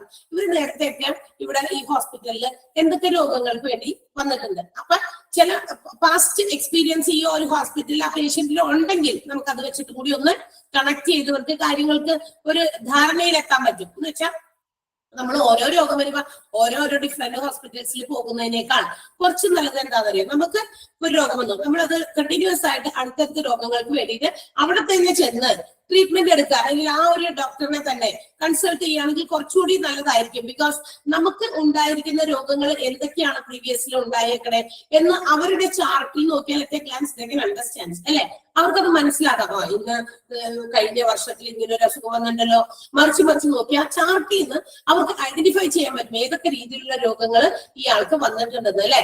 അപ്പൊ അതുമായിട്ട് റിലേറ്റഡ് ആണോ ഇപ്പൊ വന്നിരിക്കുന്ന ഈ അസുഖം എന്നൊക്കെ അവർക്ക് കൺക്ലൂഡ് ചെയ്യാൻ പറ്റും. അപ്പൊ അതുകൊണ്ട് അത്തരം കാര്യങ്ങൾ നമ്മൾ അങ്ങനെ ഒന്ന് ശ്രദ്ധിച്ചാൽ നല്ലതായിരിക്കും എന്ന് ഞാനിപ്പോ എടുത്തതിന്റെ കൂടെ പറയുമെന്ന് മാത്രമേ ഉള്ളൂ. ഇഷ്ടമുള്ളവർക്ക് നമുക്ക് പോകാം. അപ്പൊ take the comprehensive medical history of that particular patient. അപ്പൊ ഇങ്ങനെ ഒരു രോഗവുമായിട്ട് ഇപ്പൊ ഒരു ഈ പറയുന്ന എന്താ പറയാ ഇതിനകത്തേക്ക് വരുമ്പോ ഓടി വന്നിട്ട് നമ്മള് ന്യൂറോളജിസ്റ്റിനെ കാണുകയല്ല. ഇപ്പൊ എനിക്ക് എന്തെങ്കിലും ഒരു അസുഖം വന്നു അപ്പൊ തന്നെ ഞാൻ വിചാരിക്കാം, ഇത് നെർവസ് സിസ്റ്റവുമായി ബന്ധപ്പെട്ടതാണോ, അല്ലെ അങ്ങനെയാണെങ്കിൽ ഞാൻ വേഗം ന്യൂറോനെ കാണാൻ പോകാം. അങ്ങനെയല്ല, ഇത് മറ്റ് പല ഏതെങ്കിലുമൊക്കെ ഡോക്ടേഴ്സ് ചിലപ്പോൾ സജസ്റ്റ് ചെയ്തതും ഒക്കെ ആയിട്ടായിരിക്കും ഇതിനകത്തേക്ക് പേഷ്യൻസ് വരിക. അപ്പോ അവരെന്ത് ചെയ്യുന്നു, ഇവര് ഈ മെഡിക്കൽ ഹിസ്റ്ററി ഒക്കെ ഒന്ന് ചെക്ക് ചെയ്യുന്നു, പരിശോധിക്കുന്നു. And they make some physical examination focusing on their nerve system. അവരുടെ നെർവ് സിസ്റ്റത്തെ ഫോക്കസ് ചെയ്തുകൊണ്ടുള്ള ഒരു ഫിസിക്കൽ എക്സാമിനേഷൻസ്, ഒരു പരിശോധന, ഒരു ശാരീരികമായിട്ടുള്ള പരിശോധനകളൊക്കെ ഞരമ്പ് ഭാഗത്തൊക്കെ നോക്കി പരിശോധിക്കും അവര്. എന്നിട്ട് അതിനെ കുറിച്ചൊക്കെ കാര്യങ്ങൾ പഠിക്കുന്നു. മാത്രമല്ല ഒരു ന്യൂറോളജിക്കൽ എക്സാമിനേഷനും അവര് നടത്തുന്നുണ്ട്. ന്യൂറോളജിക്കൽ എക്സാമിനേഷൻ അതെങ്ങനെയാണ്? അത് ഇൻക്ലൂഡ് ചെയ്യുന്നത് പേഷ്യന്റിന്റെ കോഗ്നിറ്റീവ് ഫംഗ്ഷൻ. കോഗ്നിറ്റീവ് ഫംഗ്ഷൻ എന്ന് പറഞ്ഞാൽ എന്താ? അതായത് ബുദ്ധിപരമായിട്ടുള്ള പ്രവൃത്തി. ഇപ്പൊ എന്നോട് ഒരു കാര്യം ചോദിക്കുമ്പോ അതിന് നമ്മളൊരു കാര്യം നമ്മളോട് ആരെങ്കിലും ചോദിക്കുമ്പോൾ നമ്മൾ അതിനെങ്ങനെ മറുപടി പറയണ്ടേ? നമ്മളൊന്ന് ചിന്തിച്ച്, അങ്ങനെ എടുത്തു പറയേണ്ട കാര്യമില്ല, അത്രയല്ല. ഇത്തരം ആളുകൾ, ഇത്തരം പേഷ്യൻസ് തങ്ങളുടെ മുമ്പിൽ വന്ന് നിൽക്കുമ്പോൾ is there any problem in their nerve system എന്ന് മനസ്സിലാക്കാൻ വേണ്ടിയിട്ട് അങ്ങനെയുള്ള ചില ബുദ്ധി പരീക്ഷിക്കുന്ന രീതിയിലുള്ള ചില ചോദ്യങ്ങൾ ചോദിക്കും. അപ്പൊ അവര് എങ്ങനെ ഹൗ ദേ ആർ റിപ്ലൈയിങ് ഇറ്റ്, അതിനുള്ള മറുപടി ബുദ്ധിപരമായി തന്നെയാണോ അവർ പറഞ്ഞു കൊടുക്കുന്നത്? അപ്പൊ അതിന് മനസ്സിലാക്കാൻ പറ്റും അവിടെ എന്തെങ്കിലും പ്രശ്നമുണ്ടോ. ഞാൻ ചോദിച്ച ചോദ്യം ഒന്ന്, എനിക്ക് തന്ന റിപ്ലൈ വേറൊന്നു. There is no connection. അപ്പൊ ചോദ്യത്തിന് ഉത്തരത്തിന് നമ്മൾ ഒരു കണക്ഷൻ ഇല്ലാന്ന് മനസ്സിലാക്കും. അപ്പൊ നമ്മൾ വിചാരിക്കും എന്ത് പ്രശ്നമുണ്ട് അല്ലെ, നെർവ് സിസ്റ്റവുമായിട്ട് ബന്ധപ്പെട്ട്. അതായത് അവർ മനസ്സിലാക്കുന്ന രീതി, അതിൽ നിന്നും അവർക്ക് കിട്ടുന്ന ഒരു ആൻസർ, ഇതൊക്കെ അതാണ് കോഗ്നിറ്റീവ് ഫംഗ്ഷൻ. വൈജ്ഞാനികപരമായിട്ടുള്ള ഒരു പ്രവർത്തനങ്ങൾ എങ്ങനെ നടക്കുന്നു ഈ പേഷ്യന്റിൽ, അത് പരിശോധിക്കുന്നു. പിന്നെന്താ, മോട്ടോർ സ്ട്രെങ്ത് പരിശോധിക്കുന്നു. മോട്ടോർ സ്ട്രെങ്ത് ഏത് വണ്ടിക്ക് വന്ന വണ്ടിയുടെ മോട്ടോർ സ്ട്രെങ്ത് പരിശോധിക്കുന്നതാണോ? തീർച്ചയായിട്ടും അല്ല. അതായത് പേഷ്യന്റിന്റെ ഈ ബോഡിയിൽ ഉണ്ടാകുന്ന ജോയിന്റ്സും മസിൽസും ഒക്കെ ഉണ്ട്. നമ്മുടെ ശരീരത്തിൽ ഒരുപാട് ജോയിന്റ് ഒക്കെ ഉണ്ട് അല്ലെ. ഈ ജോയിന്റ് പിന്നെ പല സ്ഥലങ്ങളിലൊക്കെ മസിൽസ് ഒക്കെ ഉണ്ട്. ഈ മസിൽസിന്റെ ഒക്കെ മൂവ്മെന്റ് പരിശോധിച്ചിട്ട് ഓക്കെ, അതാണ് മോട്ടോർ സ്ട്രെങ്ത് എന്ന് പറയുന്നത്. And by watching the movement of the muscles and joints they can understand whether the patient is okay, nerve system ഒക്കെ ഓക്കെ ആണോ എന്ന് അവർക്ക് മനസ്സിലാക്കാൻ സാധിക്കും. അപ്പൊ അതെങ്ങനെയാ മോട്ടോർ സ്ട്രെങ്ത് പരിശോധിക്കാം? അതായത് എവിടെയെങ്കിലും ഒക്കെ നമ്മൾ ഇങ്ങനെ പിടിച്ചിട്ടേ ഇങ്ങനെ മറത്തി പിടിച്ചിട്ട് അതിൽ നമ്മളോട് ഇങ്ങനെ പുഷ് ചെയ്ത് കാണിക്കുമ്പോ പുഷ് ചെയ്യാൻ പറയും. അങ്ങനെ ഒരു 3-4-5 ആക്ടിവിറ്റി ഇവരെ കൊണ്ട് കൈയും കാലൊക്കെ വെച്ചിട്ട് ചെയ്യിപ്പിക്കും. അപ്പൊ ഈ കൈയിന്റെയും കാലിന്റെയും ഒക്കെ അവിടെ ഇവിടെയൊക്കെ കുറെ മസിൽസ് ഒക്കെ ഉണ്ട്. ഇവിടെ മസിൽ ഇവിടെ ഉണ്ടാവും, തോന്നുന്നു എവിടെയൊക്കെ ആവും. അപ്പൊ ഇത്രയും മസിൽസ് ഒക്കെ നോക്കും അവര്. ആ ജോയിന്റ് മൂവ് ചെയ്യുന്നതും മസിൽസ് മൂവ് ചെയ്യുന്നതും ഒക്കെ എല്ലാം ഓൾ ടുഗദർ ടോട്ടൽ എല്ലാ മൂവ്മെന്റും ഓക്കെ ആണോ? ചില സമയത്ത് ചില ജോയിന്റ് മൂവ് ചെയ്യുന്നുണ്ട്, but there is no movement in the muscle move ചെയ്യുന്നില്ല, ജോയിന്റ് മൂവ് ചെയ്യുന്നുണ്ട്. പക്ഷെ ചിലതിനകത്ത് നോക്കുമ്പോൾ ചില ആക്ടിവിറ്റി ചെയ്യിക്കുമ്പോൾ മസിൽ മൂവ് ചെയ്യുന്നുണ്ട്, ജോയിന്റ് മൂവ് ചെയ്യുന്നില്ല, അല്ലെങ്കിൽ ജോയിന്റ് മൂവ് ചെയ്യുന്നുണ്ട്, മസിൽ മൂവ് ചെയ്തില്ല. അങ്ങനെയുള്ള ആക്ടിവിറ്റീസ് നോക്കി ഒരു 5 എണ്ണമൊക്കെ ചെയ്യിപ്പിക്കും. 5-ൽ 5 കിട്ടിക്കഴിഞ്ഞാൽ ദറിസ്നോ ഈ പറയുന്ന നെർവ് സിസ്റ്റത്തില് വലിയ പ്രശ്നമില്ല എന്നാണ് മനസ്സിലാക്കാൻ പറ്റുക. അപ്പൊ ഇത് ഒക്കെ പരിശോധിച്ച് അങ്ങനെയാണ് മോട്ടോർ സ്ട്രെങ്ത് എന്ന് വിളിക്കാത്ത ജോയിന്റ് മസില് മൂവ്മെന്റ് അത് നോക്കി പേഷ്യന്റിന്റെ നെർവ് സിസ്റ്റത്തിന് ഏതെങ്കിലും തരത്തിലുള്ള പ്രോബ്ലംസ് ഉണ്ടോ എന്നറിയാൻ വേണ്ടിയിട്ടുള്ള ഒരു എക്സാമിനേഷൻ ആണ്, ഒരു തരം പരിശോധനയാണ് മോട്ടോർ സ്ട്രെങ്ത് എന്ന് വിളിക്കുന്നത്. പിന്നെന്താ, സെൻസേഷൻ റിഫ്ലക്സ് സെൻസ്, അതായത് റിഫ്ലക്ഷൻ നമ്മൾ സെൻസ് ചെയ്യാം, നമുക്ക് സ്പർശന ശേഷി, അതായത് അതൊക്കെ ഇപ്പൊ എവിടെയെങ്കിലും ഒക്കെ തൊട്ട് നോക്കുക, അവിടുത്തെ ആ ഒരു നമ്മൾ തൊടുമ്പോൾ ഉണ്ടാകുന്ന ആ ഒരു റിഫ്ലക്ഷൻ, അത് ആൾക്ക് റിഫ്ലക്ട് ചെയ്യുന്നുണ്ടോ, ആൾക്ക് അത് മനസ്സിലാകുന്നുണ്ടോ തൊടുന്ന ഭാഗത്ത് എന്നൊക്കെ, അതാണ് സെൻസേഷൻ റിഫ്ലക്സസ് എന്ന് പറയുന്നത്. പിന്നെ കോർഡിനേഷൻ, ഏകോപനം. ഈ ഏകോപനം എന്ന് പറഞ്ഞു കഴിഞ്ഞാൽ മിക്കവാറും എന്താ പറയാ, ഈ പേഷ്യൻസിനോട് ചിലപ്പോ ഇങ്ങനെ കുറച്ച് കാര്യങ്ങളൊക്കെ ചോദിക്കും. എന്ന് വെച്ചാൽ ഇന്ന് രാവിലെ മുതൽ അല്ലെങ്കിൽ ഇന്നലത്തെ ദിവസത്തെ കാര്യങ്ങൾ എന്തൊക്കെയാണ് ഒന്നൊന്ന് ഓർത്ത് അതൊന്ന് കോർഡിനേറ്റ് ചെയ്ത് പറയാൻ പറ്റുമോ രാവിലെ തുടങ്ങി വൈകുന്നേരം വരെ എന്തൊക്കെ ചെയ്തു ആക്ടിവിറ്റീസ്. സോ അതൊന്ന് റിമെമ്പർ ചെയ്ത് അതിനെ കുറിച്ച് ഒന്ന് പറയാൻ പറ്റുമോ? അത് ഏകോപിപ്പിച്ച്, ഏകോപനം എന്നാണ് കോർഡിനേഷന്റെ അർത്ഥം. അപ്പൊ ഇതെല്ലാം ഏകോപിപ്പിച്ച് പറയാൻ അറിയാമോ? അല്ലെങ്കിൽ എന്തെങ്കിലും സാധനങ്ങൾ നിരത്തി വെച്ചിട്ട് കുറച്ചു നേരം നോക്കിയിട്ട് അതൊന്ന് അടച്ചു വെച്ച് എന്തൊക്കെ സാധനങ്ങൾ നിങ്ങൾ കണ്ടു എന്നറിയാമോ? അപ്പൊ അങ്ങനെയുള്ള ചില പരിശോധനകൾ നടത്താൻ വേണ്ടിയിട്ട് ഇങ്ങനെയുള്ള ചില കാര്യങ്ങൾ ഇവരെ കൊണ്ട് ചെയ്യിപ്പിക്കും. അപ്പൊ നെർവസ് സിസ്റ്റത്തിന് എന്തെങ്കിലും ബാധിച്ചിട്ടുണ്ടോ എന്ന് അറിയാൻ വേണ്ടിയിട്ടാണ്. പിന്നെന്താ, മോട്ടോർ സ്ട്രെങ്ത്, സെൻസേഷൻ, കോർഡിനേഷൻ. എന്താണ് ജാറ്റ്? ദാറ്റ് മീൻസ് നടത്തം, നടത്തിപ്പിച്ചു നോക്കും. നടക്കാൻ പറയും. അപ്പോഴും ഈ പറയുന്ന പോലെ ഞരമ്പുകളോ അല്ലെങ്കിൽ മറ്റു കാര്യങ്ങൾക്കോ എന്തെങ്കിലും പ്രശ്നമുള്ളത്. അപ്പൊ ദീസ് ഓൾ തിങ്സ്, ഇതെല്ലാം ഒരു ന്യൂറോളജിസ്റ്റ് ന്യൂറോളജിയിൽ ചെന്ന് കഴിയുമ്പോൾ അതുമായി ബന്ധപ്പെട്ടുള്ള ഈ ആക്ടിവിറ്റീസ് ഒക്കെ ചെയ്തിട്ടാണ് they make the assessment of the patient, പേഷ്യന്റിനെ കുറിച്ചുള്ള അസസ്മെന്റുകൾ നടത്താം. അപ്പൊ ഇതൊക്കെ നോക്കണം. അതിന്റെ കമ്പോണന്റുകൾ എന്തൊക്കെ കാര്യങ്ങളാണ് ന്യൂറോളജിസ്റ്റ് എന്ത് ചെയ്യുന്നത്, അസസ് ചെയ്യുന്നത് എന്ന് ചോദിച്ചു കഴിഞ്ഞാൽ ഓർക്കണം. പേഷ്യന്റിന്റെ കോഗ്നിറ്റീവ് ഫംഗ്ഷൻ നോക്കും, മോട്ടോർ സ്ട്രെങ്ത് നോക്കും, സെൻസേഷൻ റിഫ്ലക്ഷൻ നോക്കും, കോർഡിനേഷൻ നോക്കും, ജാഗ്രത നടത്തം നോക്കും. 5 സാധനങ്ങൾ നോക്കൂട്ടാ, പരീക്ഷയ്ക്ക് വരും അങ്ങനത്തെ. അപ്പൊ ഏതൊക്കെയാണ് ഇതിനകത്ത് ന്യൂറോളജിക്കൽ എക്സാമിനേഷൻ അസസ്മെന്റിൽ വരുന്നത്, ഏതൊക്കെയാണ്, അല്ലെങ്കിൽ വരാത്തത് ഏതാണ് എന്നൊക്കെ ചോദിക്കാം. അപ്പൊ ഇതൊക്കെ ഓർത്തിരിക്കാം. ആൻഡ് മറ്റൊരു കാര്യം നമ്മൾ അറിഞ്ഞിരിക്കേണ്ടത്, neurologist do not perform surgery. ന്യൂറോളജിസ്റ്റുകളല്ല ഈ ഞരമ്പുപരമായിട്ട് എന്തെങ്കിലും സർജറീസ് ആവശ്യമുണ്ടെങ്കിൽ അവരല്ല അത് എന്ത് ചെയ്യുന്നത്. അപ്പൊ അങ്ങനെയാണെങ്കിൽ ഞരമ്പിന് എന്തെങ്കിലും അസുഖങ്ങളൊന്നും ഓപ്പറേഷൻസ് ഇല്ലേ? തീർച്ചയായും ഉണ്ട്. Neuro surgeon will perform the surgery. ഇവരെ ചെയ്യുന്നത് അല്ലെങ്കിൽ ന്യൂറോളജിയിൽ വരുന്ന പേഷ്യൻസിന് നെർവ് സിസ്റ്റവുമായി ബന്ധപ്പെട്ട സർജറീസ് ആവശ്യമുണ്ടെങ്കിൽ അത് പെർഫോം ചെയ്യുന്നത് ന്യൂറോളജിസ്റ്റ് അല്ല, ന്യൂറോ സർജൻ ആണ്. ഓർത്തേക്കണം, മാറ്റി പറയരുത്. അല്ലെങ്കിൽ ചിലപ്പോ അങ്ങനെയൊക്കെയുള്ള ചോദ്യങ്ങളൊക്കെ വരും. അപ്പൊ ഓർത്തേക്കണം, ന്യൂറോളജിസ്റ്റുകൾ പെർഫോം ചെയ്യുന്നില്ല സർജറി, ന്യൂറോ സർജൻ ആയിരിക്കും ഇത് ചെയ്യാം. ഐ തിങ്ക് മനസ്സിലായോ? ന്യൂറോളജി എന്താണ്? ഹ്യൂമൻ നെർവ് സിസ്റ്റത്തെ ബാധിക്കുന്നതാണ്. ഇൻപേഷ്യന്റ് ആൻഡ് ഔട്ട് പേഷ്യന്റ് രണ്ട് രീതിയിലും സേവനം ലഭ്യമാണ്. ബ്രെയിൻ, സ്പൈനൽ കോഡ്, അതാണ് നെർവ് സിസ്റ്റത്തിന്റെ ഏറ്റവും പ്രധാനപ്പെട്ടതാണ് ബ്രെയിനും സ്പൈനൽ കോഡും. അപ്പൊ അതിനെ സംബന്ധിക്കുന്ന ഡിസീസസ് ആണ് പ്രധാനമായിട്ടും ഇവിടെ എന്താ പറയാ ക്യൂർ ചെയ്യപ്പെടുന്നത്, അല്ലെങ്കിൽ അതിനു വേണ്ടിയിട്ടുള്ള ഡിപ്പാർട്ട്മെന്റ് ആണ്. മാത്രമല്ല ന്യൂറോളജിസ്റ്റിന്റെ കോംപ്രിഹെൻസീവ് ആയിട്ടുള്ള ഒരു മെഡിക്കൽ ഹിസ്റ്ററി നോക്കുന്നു, ഫിസിക്കൽ എക്സാമിനേഷൻ നോക്കുന്നു. മാത്രമല്ല ഈ അവരുടെ ന്യൂറോളജിക്കൽ എക്സാമിനേഷൻ കമ്പോണന്റ്, അതിനകത്ത് വരുന്ന കാര്യങ്ങളൊക്കെ പരിശോധിക്കും, അസസ്മെന്റുകളൊക്കെ. ഈ അസസ്മെന്റിൽ വരുന്ന കാര്യങ്ങൾ പേഷ്യന്റിന്റെ cognitive function, motor strength, sensation reflection, പിന്നെ കോർഡിനേഷൻ ആൻഡ് ജാറ്റി, ഇതൊക്കെ പരിശോധിക്കുന്നു. ന്യൂറോളജിസ്റ്റുകൾ എന്ത് ചെയ്യുന്നില്ല, സർജറി നടത്തുന്നില്ല. ന്യൂറോ സർജൻ ആയിരിക്കും സർജറീസ് വേണമെങ്കിൽ നടത്തുന്നത്. കിട്ടിയോ ന്യൂറോളജി എന്താന്ന്? കുറച്ച് കാര്യങ്ങളൊക്കെ നമുക്ക് എഴുതാനുള്ളതാ, അതുകൊണ്ട് എടുത്തു തീർന്നാല് എനിക്ക് ഓക്കെ ആണോ? എല്ലാവർക്കും കിട്ടിയോ? ഇനി ഒന്ന് വെറുതെ ഒന്ന് വായിച്ചു നോക്കിയേ ഒബ്സ്റ്റെട്രിക്സും ന്യൂറോളജിയും. അവിടെ എന്തെങ്കിലും സംശയം ഉണ്ടോന്ന് നോക്കിയേ. നമ്മൾ പറഞ്ഞ കാര്യമൊക്കെ അതിനകത്തുണ്ടോ നോക്കിയാൽ, ഞാൻ അതിനകത്തൊന്നും നോക്കി വായിക്കാറില്ലല്ലോ, നിങ്ങൾക്ക് അറിയാം. അപ്പൊ അതിനകത്ത് ഈ പറഞ്ഞ കാര്യങ്ങളൊക്കെ ഉണ്ടോ? എന്റെ അപ്പുറത്ത് കുറെ ഒക്കെ പറഞ്ഞിട്ടുണ്ടാവും, അതവിടെ കിടക്കട്ടെ. അത് കൂടാതെ പറഞ്ഞ കാര്യങ്ങളൊക്കെ അവിടെ തന്നെ ഇല്ലേന്നൊന്നും ജസ്റ്റ് ഒന്ന് കണ്ണോടിക്കുക കേട്ടാ. ഉറക്കൊന്നും വായിക്കണ്ട, നമുക്കൊന്ന് വായിച്ചാൽ മതി. നിങ്ങളൊന്ന് മനസ്സിൽ വായിച്ചാൽ മതി. സ്ക്രീനില് സംഭവം കിടക്കുന്നുണ്ട്. ആൻഡ് അത് കൂടാതെ നിങ്ങളുടെ കയ്യിൽ നോട്ട്സ് ഉണ്ടായിരിക്കും.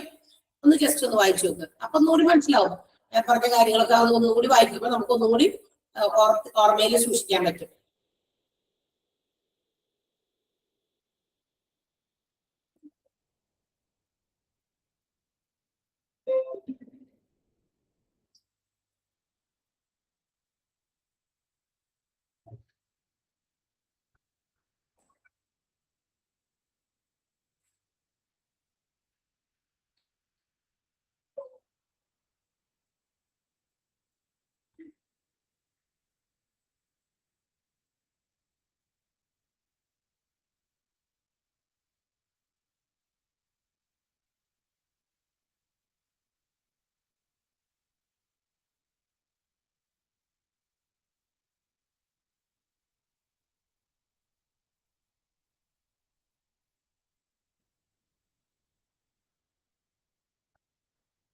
പോകാം അടുത്ത ഡിപ്പാർട്ട്മെന്റിലേക്ക്. വായന കഴിഞ്ഞോ? ഓക്കെ, സോ നെക്സ്റ്റ് ഡിപ്പാർട്ട്മെന്റ് നമുക്ക് പരിചയപ്പെടാം. നെഫ്രോളജി. രണ്ടും തമ്മിൽ ക്ലാഷ് ആക്കരുത്. ന്യൂറോളജി വേറെ, നെഫ്രോളജി വേറെ കേട്ടാ. NEPHROLOGY, നെഫ്രോളജി ആണ്. എന്താണ് നെഫ്രോളജി? നെഫ്രോളജി എന്തിൽ ഫോക്കസ് ചെയ്യുന്നതാണ്? Treatment of diagnosis and treatment of our kidney, അല്ലെ? നമ്മുടെ കിഡ്നി സംബന്ധമായ രോഗങ്ങൾക്കുള്ള ഒരു ഡിപ്പാർട്ട്മെന്റ് ആണ്. അപ്പൊ കിഡ്നി റിലേറ്റഡ് ആയിട്ടുള്ള പ്രശ്നങ്ങളൊക്കെ ഉണ്ടെങ്കിൽ നമുക്ക് അതൊക്കെ ഡയറക്റ്റ് നമുക്ക് അറിയാനൊന്നും പറ്റില്ല. ചില സിംറ്റംസ്, ചില രോഗങ്ങളുടെ ലക്ഷണങ്ങളുമായിട്ട് ചെല്ലുമ്പോഴാണ് അവർക്കത് നെഫ്രോളജിയുമായി ബന്ധപ്പെട്ടതാണോ, കിഡ്നി സംബന്ധ രോഗമാണോ. അപ്പൊ നമ്മൾ യൂറിൻ പാസ് ചെയ്യുന്ന സമയത്ത് ഉണ്ടാകുന്ന പ്രശ്നങ്ങൾ, ബുദ്ധിമുട്ടുകളൊക്കെ ഉണ്ടാവുമല്ലോ, വേദനകളും മറ്റൊക്കെ ഉണ്ടാകുമ്പോൾ യൂറിൻ ഇൻഫെക്ഷൻ ആകുമെന്ന് വിചാരിക്കാം. അപ്പൊ കിഡ്നി സ്റ്റോൺ ആണോ എന്ന് വിചാരിക്കാം. അങ്ങനെയൊക്കെ ഒത്തിരി പ്രശ്നങ്ങളൊക്കെ നമുക്ക് ഉണ്ടാകും. അപ്പൊ if it is a problem of our kidney, നമ്മുടെ കിഡ്നിയുമായിട്ട് ബന്ധപ്പെട്ടിട്ടുള്ള കാര്യങ്ങൾക്കുള്ള ഒരു ട്രീറ്റ്മെന്റ്, ഡയഗ്നോസിസ് ട്രീറ്റ്മെന്റ് ഒക്കെ കിട്ടുന്ന ഒരു സ്ഥലമാണ് നെഫ്രോളജി എന്ന് പറയുന്നത്. മാത്രമല്ല ഇൻക്ലൂഡിംഗ് ഇലക്ട്രോലൈറ്റ് ഡിസ്റ്റർബൻസ് അല്ലെങ്കിൽ ഇലക്ട്രോലൈറ്റ് ഇംബാലൻസ് എന്ന് വിളിക്കും. മാത്രമല്ല ഹൈപ്പർ ടെൻഷൻ, ഇതിനും കൂടി വേണ്ടിയിട്ടുള്ള ഒരു ഡിപ്പാർട്ട്മെന്റ് ആണ്. വാട്ട് ഈസ് ഇലക്ട്രോലൈറ്റ് ഡിസ്റ്റർബൻസ് എന്ന് പറയുന്നത്? എന്താണ്? അതായത് ഇപ്പൊ നമ്മളുടെ ശരീരത്തില് ആവശ്യത്തിന് പ്രോട്ടീൻസ്, മിനറൽസ് ഒക്കെ ഒക്കെ വേണം. ഈ മിനറൽസ് ആവശ്യത്തിന് വേണം, എല്ലാ സാധനവും ആവശ്യത്തിന് വേണം. ആവശ്യത്തിൽ കൂടുതലാവാനും പാടില്ല, ആവശ്യത്തിൽ കുറഞ്ഞു പോകാനും പാടില്ല. അപ്പോഴാണ് പ്രശ്നം വരിക. ഇപ്പൊ തൈറോയ്ഡ് ഒരു ഉദാഹരണം, ഏറ്റവും എളുപ്പം പറയാൻ പറ്റുന്ന ഒരു ഉദാഹരണം അതാ. തൈറോയ്ഡ് നോർമൽ ഒരു തൈറോയ്ഡ് ഗ്രന്ഥി നമുക്കുണ്ട്. ആ തൈറോയ്ഡ് ഗ്ലാൻഡ് ഒരു ഇത് ഉത്പാദിപ്പിക്കുന്നുണ്ട്, തൈറോയ്ഡ് പ്രൊഡ്യൂസ് ചെയ്യുന്നുണ്ട്. അത് ആവശ്യത്തിന് ശരീരത്തിൽ വേണം. ചില തൈറോയ്ഡ് ഗ്രന്ഥികൾ എന്ത് ചെയ്യും? ആവശ്യത്തിന് ഈ പറയുന്ന തൈറോയ്ഡ്സ് പ്രൊഡ്യൂസ് ചെയ്യുന്നില്ല. ചിലതുങ്ങൾ എന്ത് ചെയ്യും? കൂടുതലായിട്ട് ആവശ്യത്തിനേക്കാളും കൂടുതൽ പ്രൊഡ്യൂസ് ചെയ്യുന്നു. ഓരോരുത്തരുടെ രീതി അനുസരിച്ചിട്ടാണ്. അപ്പൊ അങ്ങനെ വരുമ്പോൾ ഇത് രണ്ടും പ്രശ്നമായി മാറും. അപ്പോഴാണ് നമ്മൾ ഹൈപ്പർ തൈറോയിഡെന്നും ഹൈപ്പോ തൈറോയിഡെന്നും ഒക്കെ പറഞ്ഞ് കേൾക്കുക. അപ്പൊ ഇത്തരം പ്രശ്നങ്ങളൊക്കെ കഴിയുമ്പോൾ നമ്മൾ എന്ത് ചെയ്യും? ഡോക്ടറുടെ അടുത്ത് കാണിക്കുമ്പോൾ അവർ പറയും, ലക്ഷണങ്ങളൊക്കെ കണ്ടിട്ട് തൈറോയിഡൊക്കെ ഒന്ന് ടെസ്റ്റ് ചെയ്യാം, നല്ലതാണ്. അപ്പൊ അത് ഫൈൻഡ് ചെയ്യുമ്പോൾ എന്താണ്? പോസിറ്റീവ് ആണ്, ഇത് തൈറോയിഡ് കൂടുതലാണ് അല്ലെങ്കിൽ കുറവാണെന്നൊക്കെ അറിഞ്ഞു കഴിയുമ്പോൾ അവർ നമുക്ക് മരുന്ന് തരും. മരുന്ന് പിന്നെ ജീവിതകാലം മുഴുവൻ അങ്ങോട്ട് കഴിക്കാം, അല്ലെ? അപ്പൊ അതുപോലെ തന്നെ ഏതൊരു സാധനവും നമ്മുടെ ശരീരത്തിൽ ആവശ്യത്തിന് വേണം, അല്ലെ? അതിന് അത്രയും വേണം, ആഡക്വേറ്റ് ആയിട്ടുള്ള രീതിയിൽ വേണം. If it is too low or too high, it is a problem. അതെന്താണ്? പ്രശ്നമായിട്ട് മാറും. എന്നാൽ ഇവിടെ ഇലക്ട്രോലൈറ്റ് ഡിസ്റ്റർബൻസ് എന്ന് പറയുന്നത്, അല്ലെങ്കിൽ ഇലക്ട്രോലൈറ്റ് ഇംബാലൻസ് എന്നും പറയൂട്ടാ എന്റെ പേര്.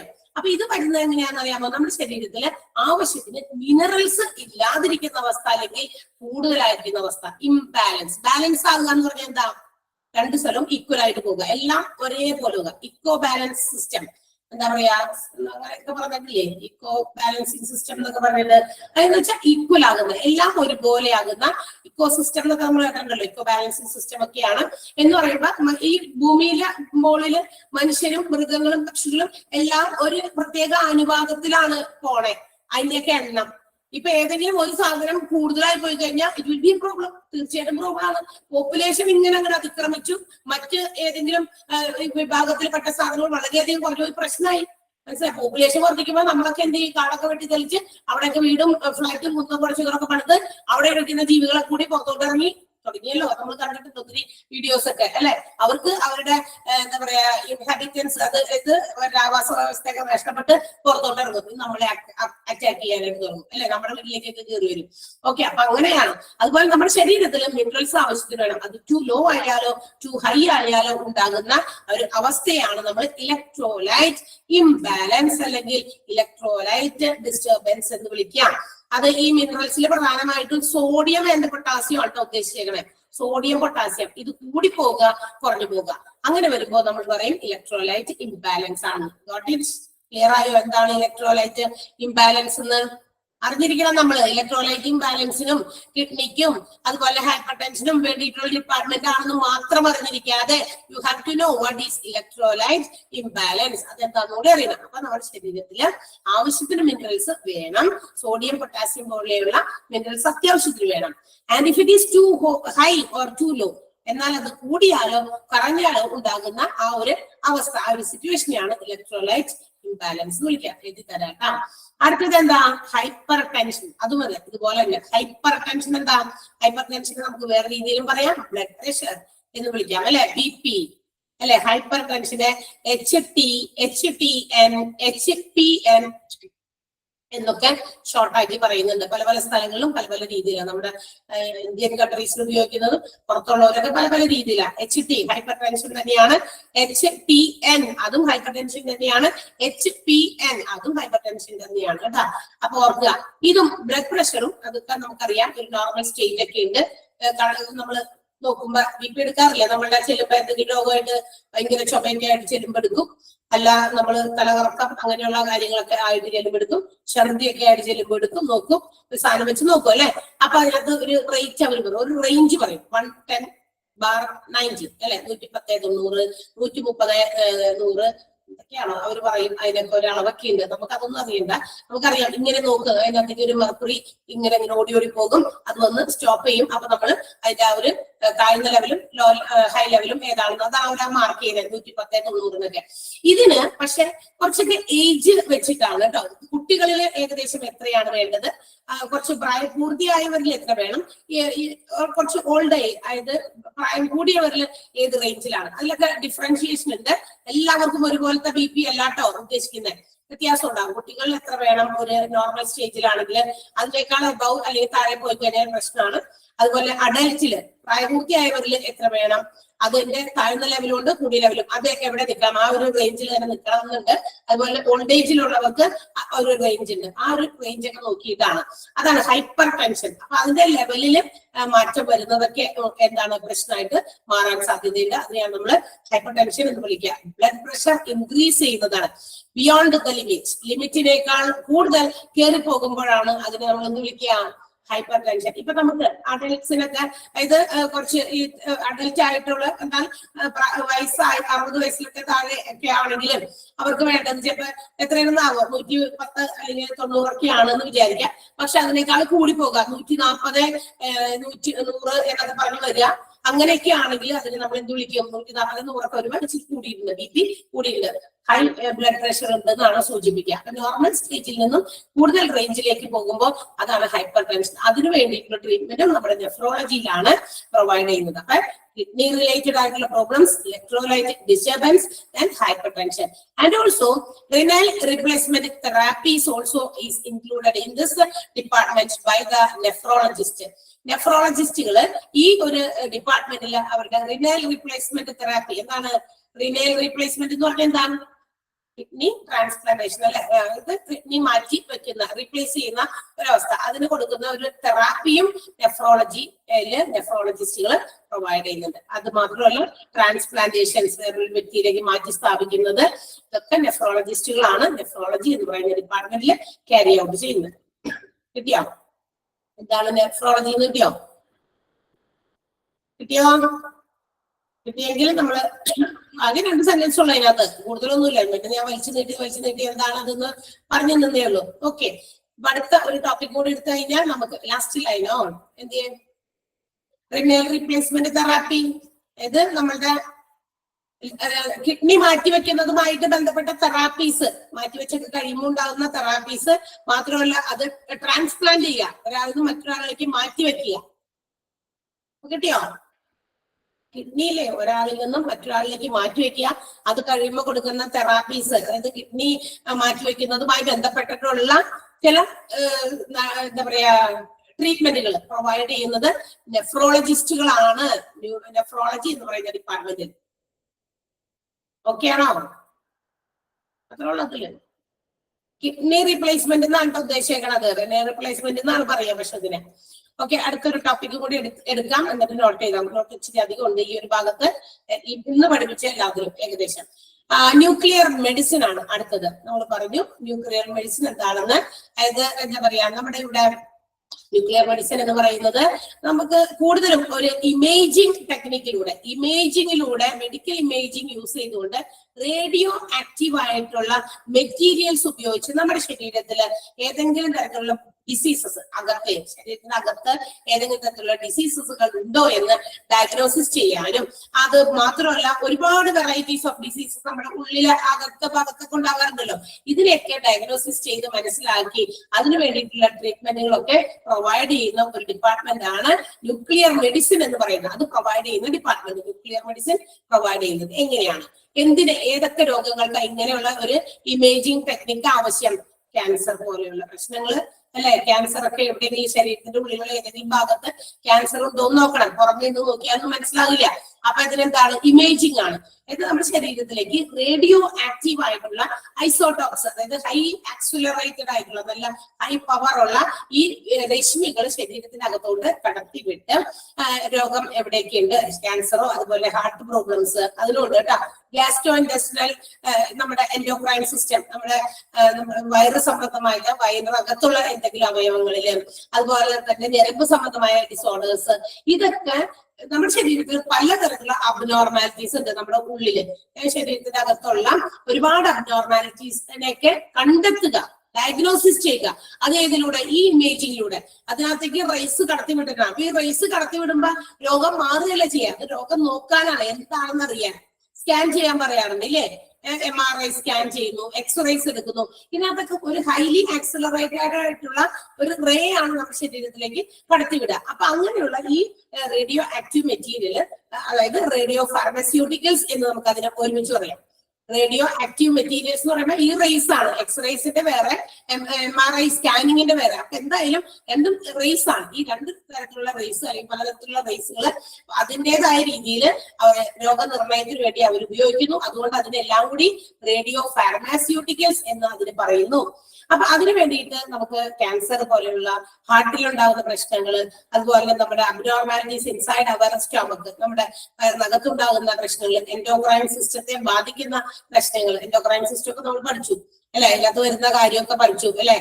റെക്ടം, അതുപോലെ തന്നെ ലാർജ് ഇൻറ്റെസ്റ്റൈൻ, സ്മോൾ ഇൻറ്റെസ്റ്റൈൻ, പാൻക്രിയാസ് അല്ലെ, ഹൈപ്പോതലാമസ്, ഗാൾ ബ്ലാഡർ എന്നൊക്കെ പറയുന്ന സാധനമായിരുന്നു എൻഡോക്രൈൻ സിസ്റ്റത്തിൽ ഉൾപ്പെട്ടിരുന്നത്. അപ്പൊ ഇതിനകത്തൊക്കെ വരുന്ന പ്രശ്നങ്ങളൊക്കെ മനസ്സിലാക്കണം. ഇത് മനസ്സിലാക്കണമെങ്കിൽ വെറുതെ ഇങ്ങനെ നോക്കാനൊന്നും പറ്റില്ല അല്ലെ? അപ്പൊ അത് നമ്മളുടെ ബോഡി ഫ്ലൂയിഡ് എന്തെങ്കിലും എടുത്ത് പരിശോധിക്കാനും പറ്റില്ല, എന്നാലും അറിയാൻ പറ്റില്ല ഈ അവയവങ്ങളിൽ ഉണ്ടാകുന്ന എന്തെങ്കിലും പ്രശ്നം. ഓക്കെ, അപ്പൊ ഇതൊക്കെ അറിയണമെങ്കിൽ ചില ഇതുപോലുള്ള ഇമേജിംഗ് ടെക്നിക്കാണ് ഉപയോഗിക്കുക. അപ്പൊ ശരീരത്തിനകത്തേക്ക് ഈ റേസ് കടത്തിവിടുന്നു, എന്നിട്ട് അതിന്റെ ആ ഒരു റേസ് കടത്തിവിട്ട് മാത്രമല്ല അതിന്റെ സ്പെഷ്യലി ഡിസൈൻഡ് ആയിട്ടുള്ള ഇത്തരം ഡോക്ടേഴ്സിന് ഉപയോഗിക്കാൻ വേണ്ടിയിട്ട് സ്പെഷ്യലി ഡിസൈൻഡ് ആയിട്ടുള്ള ക്യാമറാസ് അതിനകത്ത് ഫിറ്റ് ചെയ്തിട്ടുണ്ടായിരിക്കും. അപ്പൊ ആ ക്യാമറാസ് നമ്മുടെ ശരീരത്തിലേക്ക് ചെല്ലുമ്പോൾ ഈ റേസ് ഉൾപ്പെടെ ചെന്ന് കഴിയുമ്പോൾ അവർക്കത് ഡയഗ്നോസിസ് ചെയ്യാം, എന്തൊക്കെയാണ് പ്രശ്നം എന്ന് നോക്കിയെത്താം. അത് നമുക്ക് മോണിറ്ററിൽ പതിപ്പിച്ച് അവർക്ക് അതിന്റെ വെരിഫിക്കേഷൻസ് നടത്തി രോഗത്തെ നിർണ്ണയിക്കാൻ ഡോക്ടേഴ്സിനെ ഹെൽപ്പ് ചെയ്യും ഈ റേസ്. അതിന് വേണ്ടിയിട്ട് സ്പെഷ്യലി ഡിസൈൻഡ് ആയിട്ടുള്ള ക്യാമറാസ് ആണ് ഈ ഡോക്ടേഴ്സ് ഉപയോഗിക്കുക. നമുക്ക് ഇന്ന് വളരെ എന്താ പറയാ മൊഡാലിറ്റീസിൽ ഉപയോഗിക്കുന്ന പ്രധാനപ്പെട്ട രണ്ട് ഇത്തരം എന്താ പറയാ ഈ റേസിന്റെ അല്ലെങ്കിൽ ഇതിനു വേണ്ടിയിട്ട് പഠിക്കാൻ വേണ്ടിയിട്ടുള്ള ട്രേസേഴ്സ്, റേഡിയോ ആക്റ്റീവ് ട്രേസേഴ്സ് ഇന്ന് ആധുനികമായ രീതിയിൽ ഉപയോഗിക്കുന്നത് രണ്ടെണ്ണമുണ്ട്. അതിന്റെ രണ്ടെണ്ണത്തിന്റെ പേര് ഇവിടെ എഴുതിയിട്ടുണ്ട്. സ്പെക്ട് ആൻഡ് പെറ്റ് ആണ്. രണ്ടിന്റെ ഫുൾ ഫോംസ് തീർച്ചയായും പഠിച്ചു വെക്കണം. SPECT and PET. എന്താണ് സ്പെക്ട് എന്ന് പറയുന്നത്? Single photon emission computed tomography ആണ്. Single photon emission computed tomography സ്പെക്റ്റും, അതുപോലെ പെറ്റ് പൊസിട്രോൺ എമിഷൻ ടോമോഗ്രഫിയും രണ്ട് മൊഡാലിറ്റീസ് ആണ് ഇത്. ഈ ഇത്തരം ആന്തരികമായിട്ടുള്ള അവയവങ്ങളിൽ ഉണ്ടാകുന്ന പ്രശ്നങ്ങൾ കണ്ടെത്താൻ ഉപയോഗിക്കുന്ന നമ്മളുടെ റേഡിയോ ആക്റ്റീവ് ട്രേസർ. ട്രേസർ എന്ന് പറഞ്ഞാൽ എന്താ? ട്രേസ് ചെയ്ത് കണ്ടുപിടിക്കുക. ഈ റേസ് ഇങ്ങനെ അകത്ത് വെളിച്ചൊന്നും കത്തിച്ച് വെച്ചിട്ടില്ലല്ലോ, ഈ റേസ് അകത്തേക്ക് കടത്തി വിടണം, എന്നാലേ അവർക്കത് ഈ ക്യാമറാസിന് അത്തരം കാര്യങ്ങൾ എന്തെങ്കിലും ഉണ്ടോ എന്ന് ക്യാപ്ചർ ചെയ്യാൻ പറ്റുള്ളൂ, പിടിച്ചെടുക്കാൻ പറ്റുള്ളൂ. അത് ക്യാപ്ചർ ചെയ്താൽ we can see it in on the monitor. മോണിറ്ററിൽ അത് നമുക്ക് കാണാൻ പറ്റുള്ളൂ അല്ലെ? അപ്പൊ അതിനു വേണ്ടിയിട്ട് ഇങ്ങനെ ശരീരത്തിലേക്ക് കടത്തിവിടുന്നു. അതിനു വേണ്ടിയിട്ടുള്ള ആധുനികപരമായിട്ടുള്ള രണ്ട് മൊഡാലിറ്റീസ് ആണ് നമ്മുടെ ഈ റേഡിയോ ആക്റ്റീവ് ട്രേസേഴ്സ്. അതിന്റെ പേരുകൾ മറക്കണ്ട. സ്പെക്ട് ആൻഡ് പെറ്റ് ആണ്. എന്താണ് SPECT? Single photon emission computed ടോമോഗ്രഫിയും പൊസിട്രോൺ എമിഷൻ ടോമോഗ്രഫിയും. ന്യൂക്ലിയർ മെഡിസിനിലെ രണ്ട് പ്രധാനപ്പെട്ട റേഡിയോ ആക്റ്റീവ് ആയിട്ടുള്ള ട്രേസേഴ്സ് ആണ്. മനസ്സിലായോ? ഇത് ഇങ്ങനെ ഇതിൽ നിന്ന് ഒരുപാട് ഡിസീസസ് അവർ കണ്ടുപിടിക്കാൻ, hypothyroidism, thyroid cancer, lymphomas, bone pain, പലതരത്തിലുള്ള ക്യാൻസേഴ്സ്, അതൊക്കെ പേരെടുത്ത് പറഞ്ഞു വിളിക്കുന്നു എന്ന് മാത്രമേ ഉള്ളൂ. എന്തൊക്കെ രോഗങ്ങൾ ഇതനുസരിച്ച് നിവാരണം ചെയ്തെടുക്കാമെന്ന് ഈ റേഡിയോ ആക്റ്റീവ് ഐസോടോപ്സ് ഉപയോഗിച്ച് എന്തൊക്കെ രോഗത്തിന് നിവാരണം കണ്ടുപിടിക്കാം. ഏതൊക്കെയാണ്? ഹൈപ്പർ തൈറോയിഡിസം, അതുപോലെ തൈറോയിഡ് ക്യാൻസർ. തൈറോയിഡ്സ് ഒക്കെ ചിലതൊക്കെ കുറെ കഴിയുമ്പോൾ അത് ക്യാൻസേഴ്സിലേക്ക് മൂവ് ചെയ്യാൻ സാധ്യതയുണ്ട്.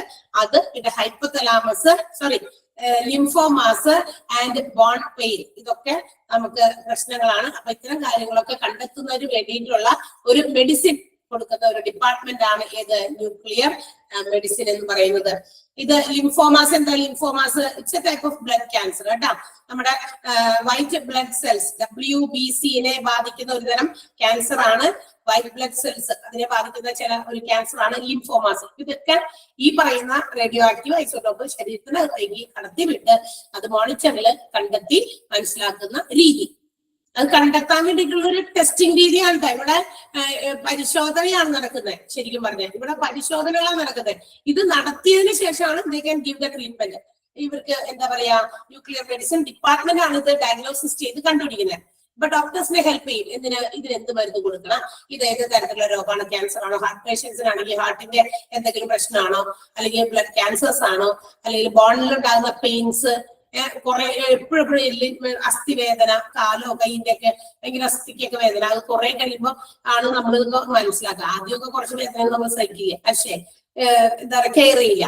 പിന്നെന്താ കുറച്ച് കഴിയുമ്പോൾ നമ്മൾ എന്തെങ്കിലുമൊക്കെ പെയിൻ കില്ലർ അല്ലെങ്കിൽ അവിടെയൊക്കെ കുറെ ബാമൊക്കെ പറഞ്ഞു. പക്ഷെ if it is disturbing us continuously നമ്മൾ തീർച്ചയായിട്ടും ഒരു ഡോക്ടറെ കൺസൾട്ട് ചെയ്യേണ്ടത് നിർബന്ധമാണ്. ഏത് വേദനകളും നമ്മളല്ലാതെ സ്വന്തമായിട്ട് ഡോക്ടറായി തലവേദന വരുമ്പോ പാരസെറ്റാമോളോ അല്ലെങ്കിൽ വേറെ എന്തെങ്കിലുമൊക്കെയോ അല്ലെങ്കിലൊക്കെ വാങ്ങിച്ച് വിഴുങ്ങുക, അതുപോലെ തന്നെ പുരട്ടുക, ഇതൊക്കെ ചെയ്യുന്നു. കുറച്ച് ദിവസത്തേക്ക് 2-3 ദിവസത്തേക്ക് അതിന് ഒരു ശമനം ഉണ്ടാകും. അഗെയിൻ 2-3 ദിവസം കഴിയുമ്പോൾ ചിലപ്പോൾ ഒരാഴ്ചയും ആ ഒരു ഗുളികയുടെ ഒക്കെ ഒരു എഫക്റ്റ് ഒക്കെ കഴിഞ്ഞ് കുറച്ച് ദിവസം കഴിയുമ്പോൾ വീണ്ടും നമ്മൾ ഡിസ്റ്റർബ് ചെയ്യുന്നുണ്ടെങ്കിൽ, ഇടയ്ക്കിടയ്ക്ക് വരുന്നുണ്ടെങ്കിൽ ഏറെ എന്തെങ്കിലും പ്രശ്നങ്ങൾ, ചിലപ്പോൾ കണ്ണിന്റെ പ്രശ്നമാകാം, തലവേദന മാറാത്തത്, നമ്മുടെ സൈറ്റ് കാഴ്ചയുമായി ബന്ധപ്പെട്ട ചില പ്രശ്നങ്ങളാകും.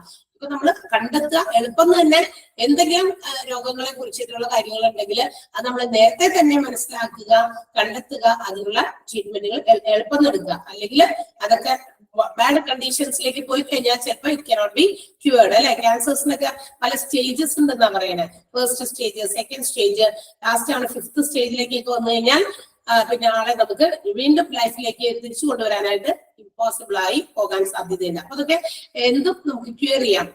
എങ്ങനെയാ ക്യൂർ ചെയ്യാൻ പറ്റുക? If you are detecting it as early as possible. നമ്മൾ എത്രയും പെട്ടെന്ന് അതിനെ കണ്ടുപിടിച്ചാൽ നമുക്ക് അതിനെ ക്യൂർ ചെയ്യാനായിട്ട് സാധിക്കും എന്നുള്ളതാണ്.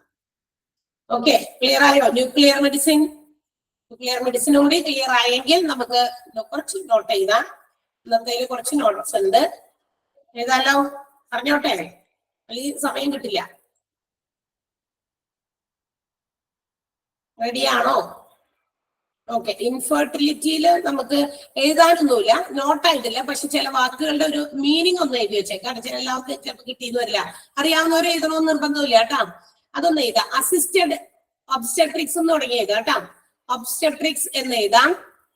ഒബ്സ്റ്റട്രിക്സ് ഓരോന്ന് എഴുതുമ്പോ ഏതിൽ പെടുന്ന വാക്കാണ് അല്ലെങ്കിൽ ഏതിന്റെ എക്സ്പ്ലനേഷൻ ആണ് എന്നറിയാൻ വേണ്ടിയിട്ട് ആ ഒരു ഹെഡിങ് എഴുതി വെക്കണം നിർബന്ധമായിട്ടും. ഒബ്സ്റ്റട്രിക്സിൽ വരുന്നതാണ് assisted reproductive technique. Assisted reproductive technique സ്ത്രീകളിലും പുരുഷന്മാരിലും ഉണ്ടാകുന്ന വന്ധ്യതയെ മനസ്സിലാക്കാനും അല്ലെങ്കിൽ അതിനു വേണ്ടിയിട്ടുള്ള ട്രീറ്റ്മെന്റുകൾ കൊടുക്കാനും ഫെർട്ടൈൽ ആക്കാനും അവർക്ക് എന്താ പറയാ റീപ്രൊഡക്റ്റീവിന് വിധേയമാക്കാനും ഒക്കെ വേണ്ടിയിട്ടുള്ള ഒരു ടെക്നിക്കാണ് അസിസ്റ്റഡ് റീപ്രൊഡക്റ്റീവ് ടെക്നിക്. തന്നെ തന്നിട്ടുണ്ട് സെന്റൻസ്, ഒരു ഹൈഫൻ ഇട്ടിട്ട് ART എന്നൊന്ന് അതിന്റെ ഷോർട്ട് ഫോം എഴുതി വെക്കാം. അത് ഇമ്പോർട്ടന്റ് ആണ്. ART assisted reproductive technique. ART assisted reproductive technique എഴുതിയോ? അസിസ്റ്റഡ് റീപ്രൊഡക്റ്റീവ് ടെക്നിക് എഴുതി. Next one embryology. അതിന്റെ മലയാളം വേർഡ് ഒന്ന് എഴുതി വെക്കുക. എംബ്രയോളജി, ഭ്രൂണശാസ്ത്രം. ഭ്രൂണശാസ്ത്രം.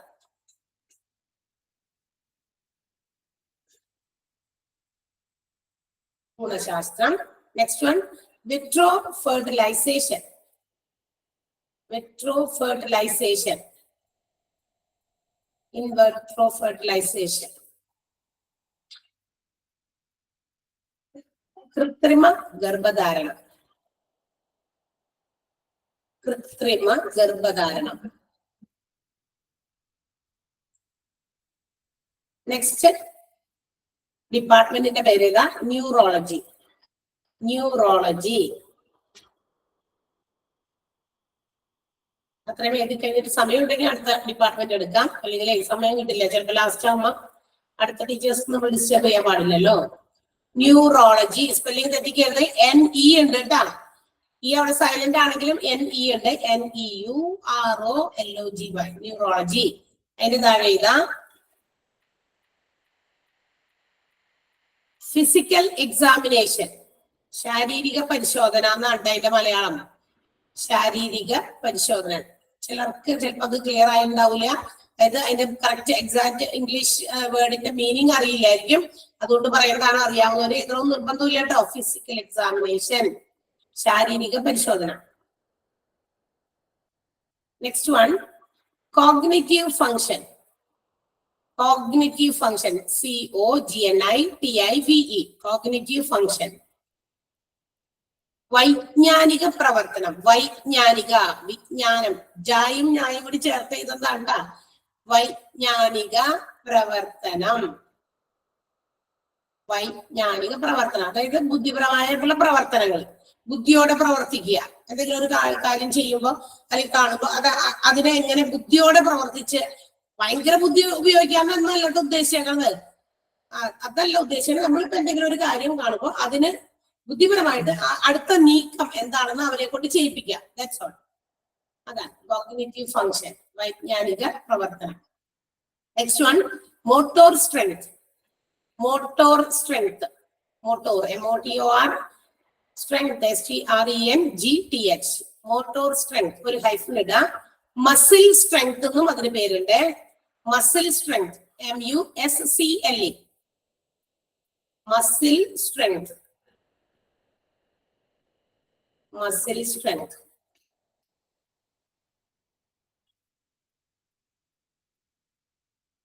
ഒരു ഹൈഫൻ ഇട്ടിട്ട് എഴുതാ.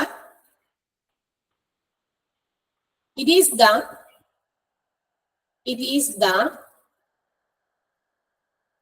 examination of EXAMINATION, examination of,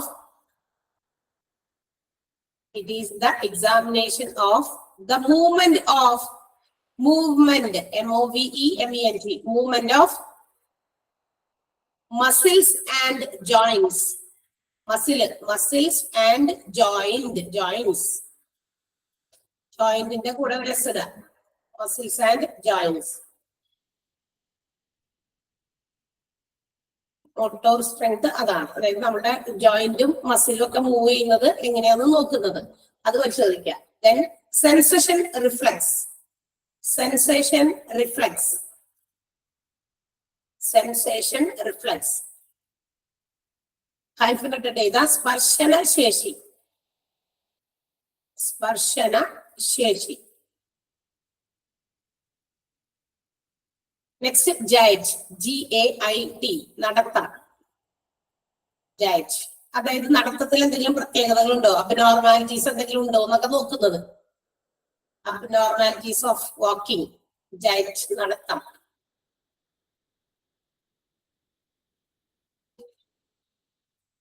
next heading ഏതാ, നെഫ്രോളജി. Nephrology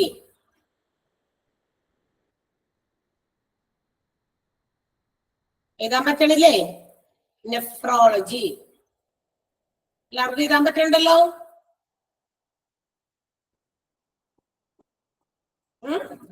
okay. നെഫ്രോളജിയിലെ first one, electrolyte disturbance. Electrolyte disturbance. Electrolyte disturbance.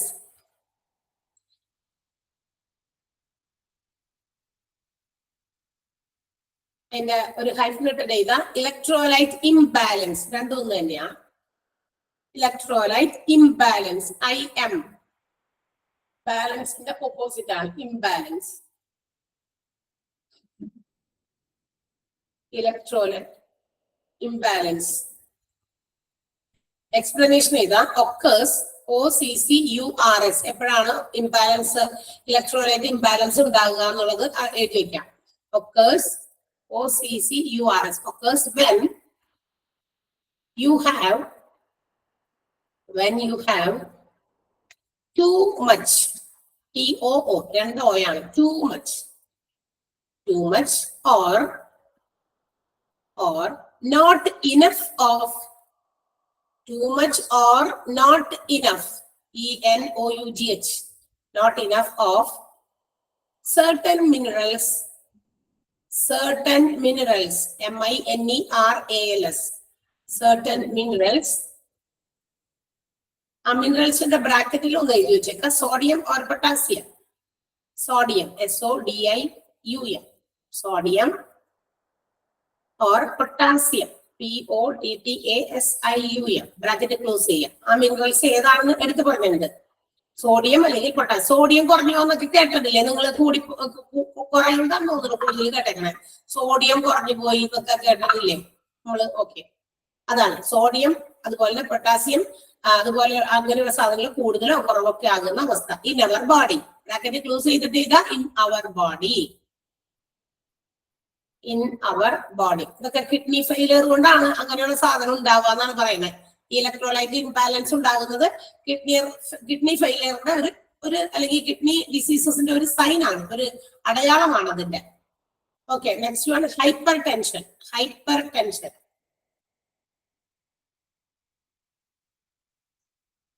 hyper, when you have too much or when you have too much or, അത് ആരെങ്കിലും ഒന്ന് type ചെയ്ത് തരൂ കേട്ടാ.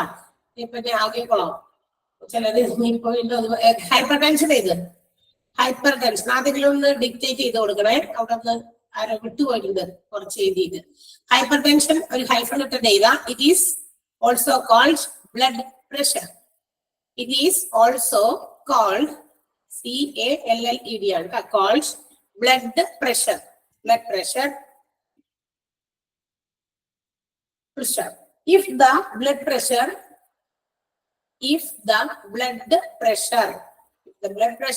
increase the limit, ഒരു ലിമിറ്റിനേക്കാൾ കൂടുതൽ പോയാൽ, if the blood pressure increase the limit, it is called hypertension. It is called hypertension.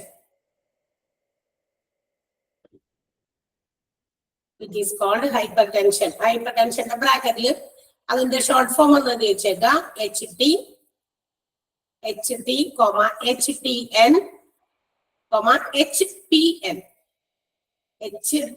HTN, HPN ഇത് മൂന്നും ഉപയോഗിക്കും. ബ്രാക്കറ്റ് ക്ലോസ് ചെയ്തേക്കാം. അടുത്തത് renal replacement therapy. Renal replacement therapy,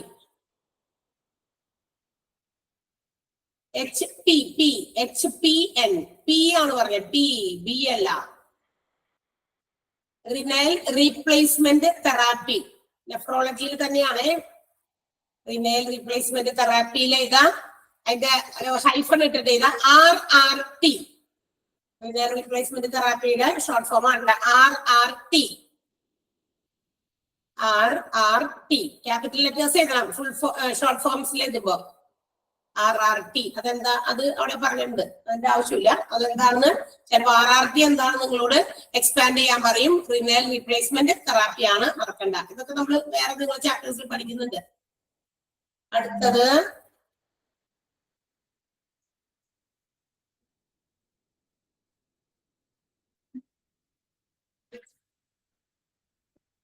nuclear medicine. Heading ചെയ്താട്ടാ, nuclear medicine. Nuclear മെഡിസിനിലെ full ചെയ്താൽ നമുക്ക് നേരമില്ല. അതിന്റെ ഈ രോഗത്തിന്റെ ഒക്കെ നമുക്ക് അടുത്ത ദിവസം എഴുതാം. HP, HPN, HTTN കൂടി ഉണ്ട്.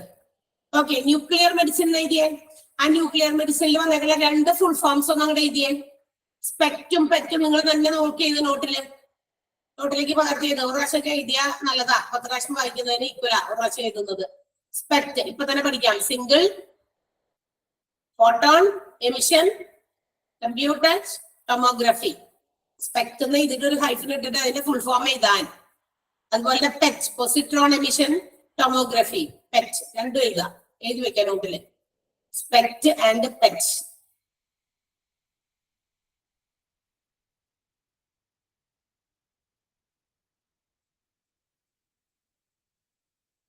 ഓക്കെ, എഴുതിയോ? സ്പെക്റ്റും പെറ്റും രണ്ടും എഴുതി അതിന്റെ സ്പെക്റ്റിന്റെ പെറ്റിന്റെ ഫുൾ ഫോംസ് ചെയ്ത. റിനൽ റീപ്ലേസ്മെന്റ് തെറാപ്പിയുടെ ഫുൾ ഫോം ആണ് തന്നിരുന്നത്. അത് ഷോർട്ടാക്കി എഴുതാൻ മാത്രമേ പറഞ്ഞുള്ളൂ, വേറൊന്നും പറഞ്ഞില്ല. RRT അതിന്റെ ഷോർട്ട് ഫോം ഒന്ന് എഴുതി വെക്കാം, അത് ഇമ്പോർട്ടന്റ് ആണ്. RRT ഷോർട്ട് ഫോംസ് അവിടെ നോട്ടിന്റെ ഇടയിൽ കിടക്കണ കാരണം നിങ്ങൾ ചിലപ്പോൾ ശ്രദ്ധിക്കില്ല. അതിന്റെ റീപ്ലേസ്മെന്റ് തെറാപ്പി അങ്ങനെയൊക്കെ, പക്ഷെ അതിന്റെ ഒരു ഷോർട്ട് ഫോം ഒക്കെ വരാറുണ്ട്, അതുകൊണ്ടാ പറഞ്ഞേ. ഓക്കെ, RRT എഴുതാം. അപ്പൊ സ്പെക്റ്റും പെറ്റും എഴുതി കഴിഞ്ഞു എല്ലാവരും? അതുവരെ എഴുതിയോ? ഓക്കെ, അപ്പൊ നമ്മൾ ഇന്ന് പഠിച്ചു. അതിന്റെ കംപ്ലീറ്റ് ചെയ്തിട്ടില്ല. ന്യൂക്ലിയർ മെഡിസിന്റെ 2 കൂടി ഉണ്ട്. ഹൈപ്പർ തൈറോയിഡിസം എഴുതണം, ലിംഫോമാസ് എഴുതണം. ഓക്കെ, അത് 2 കൂടി എഴുതാനുണ്ട്, പക്ഷെ അത് ഇച്ചിരി കൂടുതലുണ്ട്. അത് നമുക്ക് അടുത്ത ക്ലാസ്സിൽ എഴുതാം. നമ്മള് അടുത്ത ടീച്ചറുടെ ക്ലാസ്സിന്റെ സമയം നമ്മൾ എടുക്കാൻ പാടില്ലല്ലോ. ഓക്കെ, 2ാമത്തെ ക്ലാസ് ആണെങ്കിൽ കുറച്ച് 5 മിനിറ്റോ നമുക്ക് ഇരിക്കാമായിരുന്നു. ഓക്കെ, അപ്പൊ ഇതൊക്കെ ഒന്ന് വായിച്ചു നോക്കിയിട്ട് വരാം. ഇന്ന് നമ്മള് 2-3 എണ്ണം എടുത്തു. ഒബ്സ്റ്റെട്രിക്സ് എടുത്തു, പിന്നെ അതെടുത്തെ ന്യൂറോളജി എടുത്തു, നെഫ്രോളജി എടുത്തു, ന്യൂക്ലിയർ മെഡിസിൻ 4 എണ്ണമാണ് നമ്മൾ എടുത്തത്. അപ്പൊ അതുകൊണ്ട് അതൊക്കെ നന്നായിട്ട് വായിച്ച് മനസ്സിലാക്കാം. അലോങ് വിത്ത് എക്സ്ട്രാ നമുക്ക് തന്നിരിക്കുന്ന നോട്ട്സ് ഉൾപ്പെടെ കേട്ടോ, അതും കൂടി മറക്കരുത് പഠിക്കാനായിട്ട്.